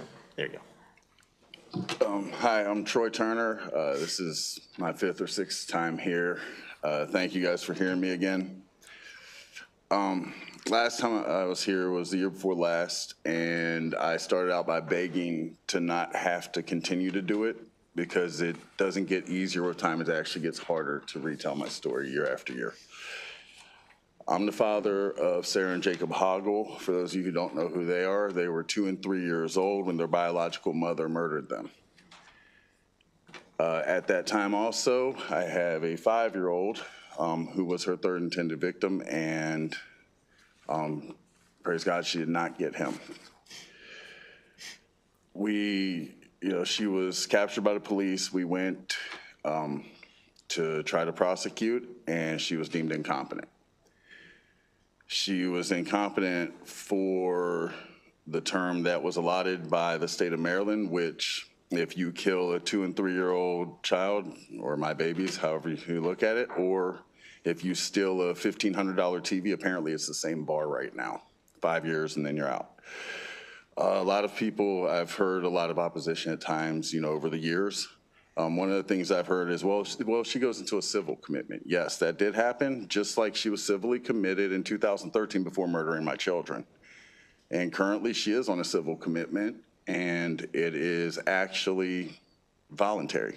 So every 6 months she could go before a judge, she gets the right judge, she can walk out of there.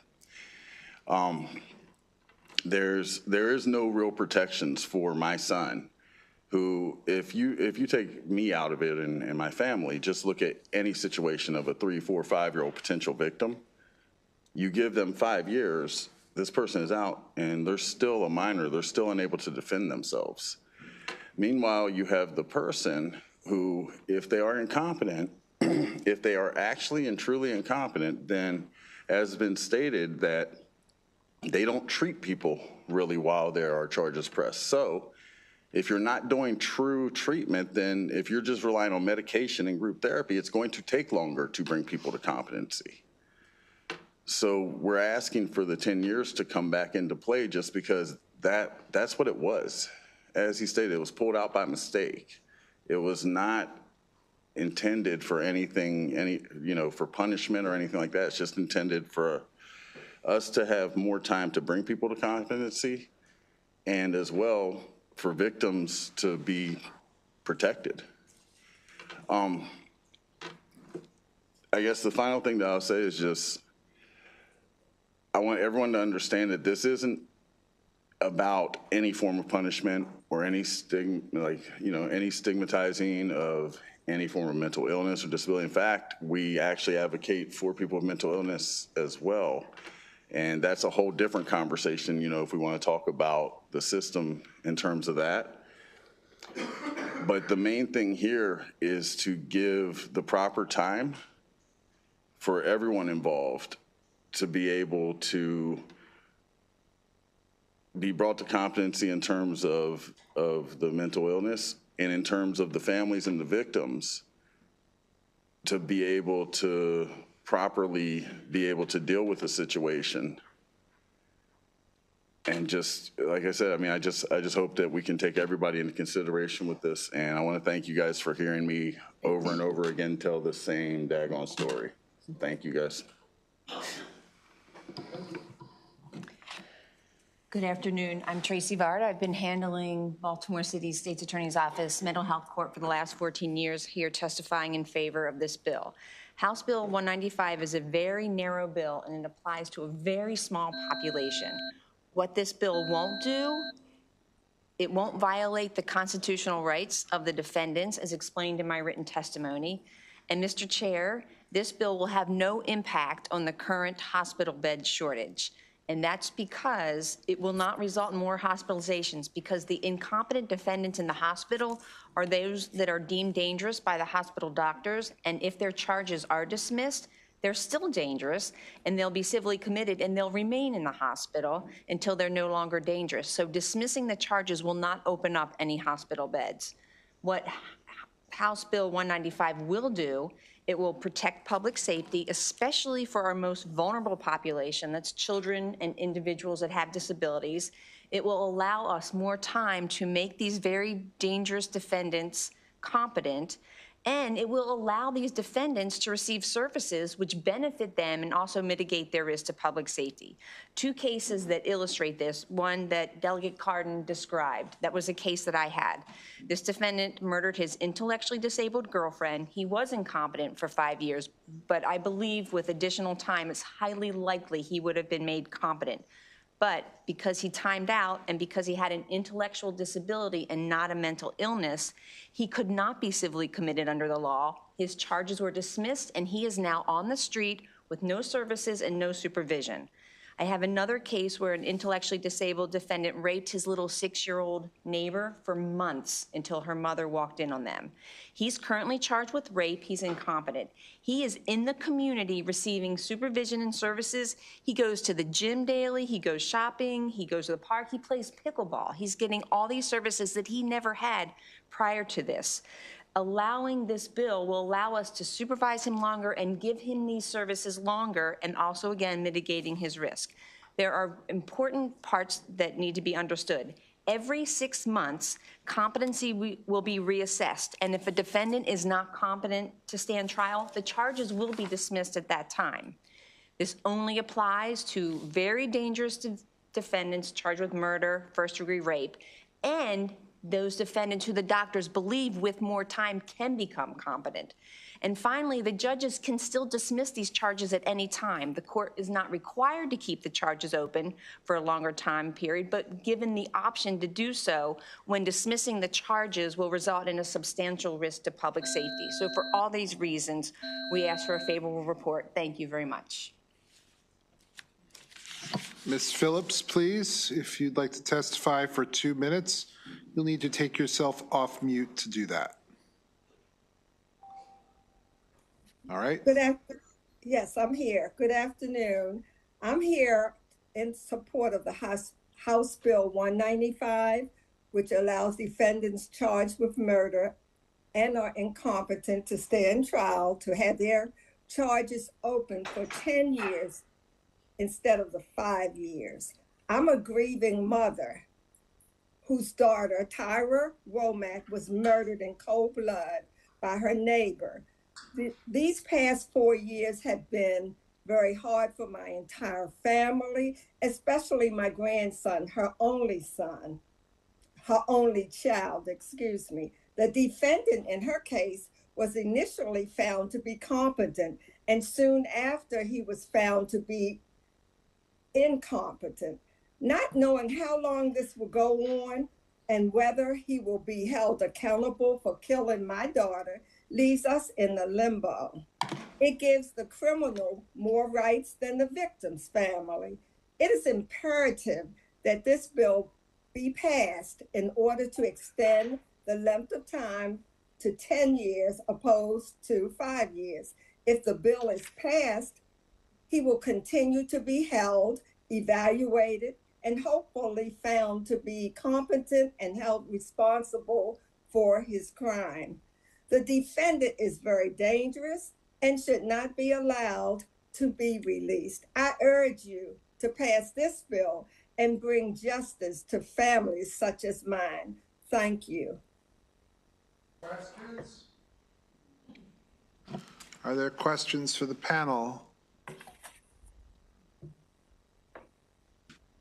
I have a question, and I maybe I'm misreading it. In the first page of the bill, lines 19 and 20, it strikes generally the opportunity for the state to petition the court for extraordinary cause to extend the time. Can you talk talk about why that's necessary. It seems to be beyond the scope of the rest of what you're trying to do. I'm sorry, I should have that bill in front of me. Are you talking about page 1 or page 2? It's in the part of the bill, it's bracketed language. It's going to be unless I'm looking at the wrong, yes. Lines 19 and 20. Page 1, lines 19 and 20. So one of the amendments that we actually were discussing, because you're right, that's in 2 places, but the language in the lines that you're referring to are in the original statute. I'm not sure why, but if you look on page 2, lines 11 through 15, I'm sorry, page 2, lines 16 through 17, where it says anytime the state may petition the court. We just want to strike that language because it's already in the first part. It's so duplicated. We think it should stay in the first part and then just strike it on the second page. I had read over that part and it didn't click. I'm sorry about that. All right. Are there other questions for the panel? Seeing none, thank you very much. And that concludes the work of the Judiciary Committee for today. We have a shorter list of bills tomorrow. We will begin at 1 o'clock and I'll see everyone then. Thank you. Oh, I'm sorry. You did have, did we have another person? Oh, I'm very sorry. I am very, very sorry. No, I missed it. No, I do apologize. I do apologize. My apologies, and thank you for your patience. That's all right. House Bill 195 again. We do have a person who's unfavorable. Go right ahead. I'm very sorry. Go ahead. All right, thank you very much. Lucienne Parsley, Disability Rights Maryland. We're the Protection and Advocacy Center for People with Disabilities for the state of Maryland. I'm the litigation director at DRM, and we are absolutely happy to work with the sponsors, Delegate Cardin, on possible amendments. We have not yet had a chance to look at those, but we are. I want to explain why DRM cares about this issue. When someone is IST, is incompetent to stand trial, and is in the hospital, they receive medication monitoring and they receive competency restoration classes and not a whole lot more. So they don't receive individual therapy. They're not priority. They hardly ever receive substance abuse treatment. They don't receive any kind of robust mental health treatment. They can't go through the level system. Their lives, until they can have their charges addressed, are very, very, very, very small and focused on competency. We need to move people through that system. This weight of the social science research, and if you look this up, it's in my testimony, I have footnotes, shows that most people are restored to competency within 90 to 120 days. Around the country, that is where states are going. So if someone is not restorable to competency in 5 years, they are not going to be restorable to competency in 10 years. They're going to be found not restorable, and they're going to be involuntarily committed. I do want to say that the proponents' examples of people that have gotten out implicate sections of the statute that deal with committing people with intellectual and developmental disabilities to DDA, and could be addressed by strengthening those provisions, and that might make a difference here. Otherwise, what we're seeing is that this would violate Jackson v. Indiana, because that Supreme Court decision says people can only be detained for the length of time that it takes to determine if they are restorable to competency. If they are not restorable to competency, that does not mean they go out to the community to do whatever. It means that if they are dangerous, that they are going to be involuntarily committed, and the statute specifically directs the courts to do that. Thank you. Yes, Ms. Parsley, it's always nice to put a face with a name and see Leslie in the back there. My question, though, is, as a person with a developmental disability myself, I believe that people with disabilities should have consequences when they do rather heinous things. So if you're not satisfied with extending the timeline so that potentially they could face consequences for doing things that we heard about, like murdering and raping and things like that, really heinous stuff. What are some alternative consequences that DRM could live with? Delegate Kaufman, I believe if someone is incompetent to stand trial, meaning they're not able to appreciate their actions, they can't work with their public defender, they can't be tried on criminal charges. So if they are dangerous, then the court can put them in a secure facility where they will receive the supervision and treatment they need. In our public policy that this nation was built on, we don't punish people who are incompetent to stand trial for a crime that they have not been convicted of. And it has to be said that none of these people actually have been convicted of the crime. No one has really done anything more to look at what they're charged with and look at the charging document, and then someone raised competency in the initial stages of their charges. Brief follow-up, Mr. Chair. I understand that, and even not being a lawyer, I understand that we don't try people who are incompetent. But given that victims want accountability, doesn't it make sense to keep trying for another few years to make them competent so that they can face consequences for their action? Because if they're not confident, then they won't have to face it. But to me, I think there also has to be some thinking, some consideration of the victims. So wouldn't it make sense then to try and make sure that that we're doubly sure that this person is incompetent, and that's achieved through the extended timeline? Well, Delegate Kaufman, if someone is restored to competency after years of incompetency and the person's charged with first-degree murder or rape, as this bill provides, then they can be recharged. There's no statute of limitations, and the dismissal of charges is without prejudice. So if they were to be restored, those charges can be refiled. Thank you, Ms. Parsley. I didn't know they could be refiled. Thank you, Mr. Chair. All right, now, oh, I'm sorry. Delegate, go ahead. Go ahead.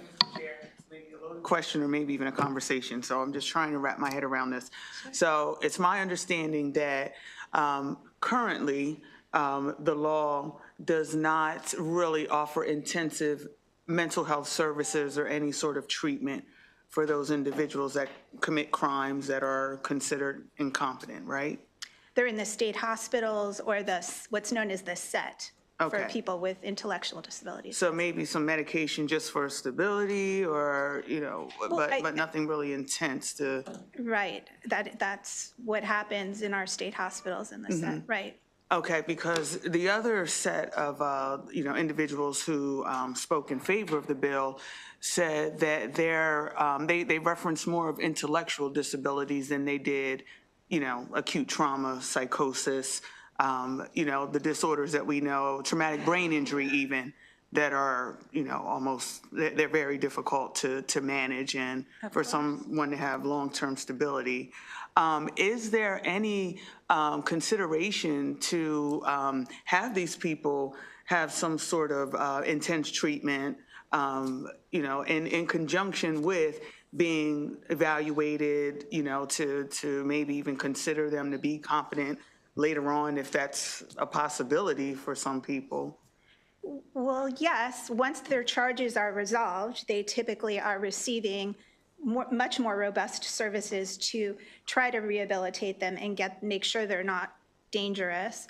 And for those with intellectual and developmental disabilities, they'll have a habilitation plan. They will start looking at what set of services could possibly be provided to make it so that the person is not dangerous. So that in the cases that Ms. Varda discussed, I was not involved in those cases, but I surmised that what happened was the SET in Hagerstown determined that if this person received very intense DDA services, one-on-one staffing, that type of thing, they would not be dangerous if released. So those intense treatments don't happen until the charges are resolved, you're saying? Yes, Delegate, yes. Okay, thank you. You're welcome. Thank you for your testimony. So are you suggesting that a commitment is punishment? Is that what you, I mean, you're saying that they're not supposed to be punished, but you're suggesting that the commitment is punishment? It's a public safety determination. So if someone is a danger to themselves or others, they are able to be involuntarily committed. Oh, so what you're saying is it's not a punishment, but it's to make sure that people are safe from themselves and for others? Exactly, yes. Okay. And if after 5 years, if there's no determination as to whether they are either competent to stand trial or a safety, or now they're safe for themselves or others, we shouldn't care. We should just let them be able to go free? That doesn't happen, Delegate Cardin. But it can happen, can it? Well, it can also happen that, you know, someone who is charged with a crime is found competent and is then found not guilty. But in this case, people who have charges and they time out or they're found not restorable, they are involuntarily committed in the state hospital. Well, right, but what if they are found restorable? If they're found restorable, Then we try the case. then you try the case. But what Absolutely. if the doctors believe they can be restored, but it's going to take longer than 5 years? Well, there's a provision, as we talked about in the statute, to extend the time period for extraordinary circumstances. And that can happen. So then, was it correct? Was it intentional to change it from 10 years to 5 years back in 2006? Or 2012, excuse me? Was it intentional? It had to do with capital murder being eliminated. Now, it never applied to people who had rape as their charge. But do you think that was something that... So that would be an increase now, because those people would have had 5 years. And now with this bill, it will be 10 years.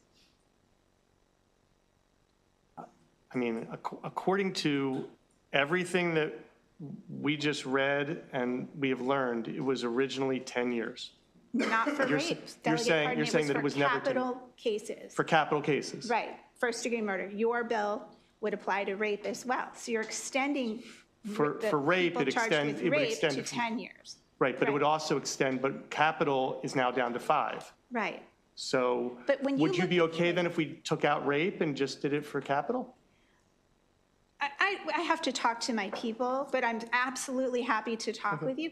I really just want to point out that the social science research around the country is evolving because there have been cases over the indefinite detention of people in detention centers who are not getting transferred to hospitals. And around the country, there have been great advances in making people competent to stand trial. People are being restored to competency in much shorter timeframes than ever before. Okay. So that has to be looked at as well. Like, we can't ignore science in the nature of. Okay. Thank you. And you're welcome. The state's attorney's testimony, if you've read it, does explain a little bit about Jackson. Maybe I'll provide the Jackson case to my entire committee, because you can't conflate the issues of punishment with restoring or with commitment. And Jackson very clearly separates them. And I want to make sure that we're not talking about that issue. I completely understand and agree. Thank you. Thank you.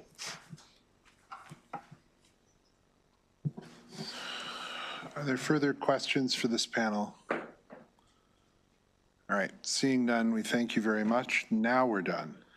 That was the end of House Bill 195, and that was the last of the bills that we were hearing today. That concludes the House Judiciary Committee. Testimony for today. We will have a hearing tomorrow at 1 o'clock with a slightly shorter list of bills, and we will see you then.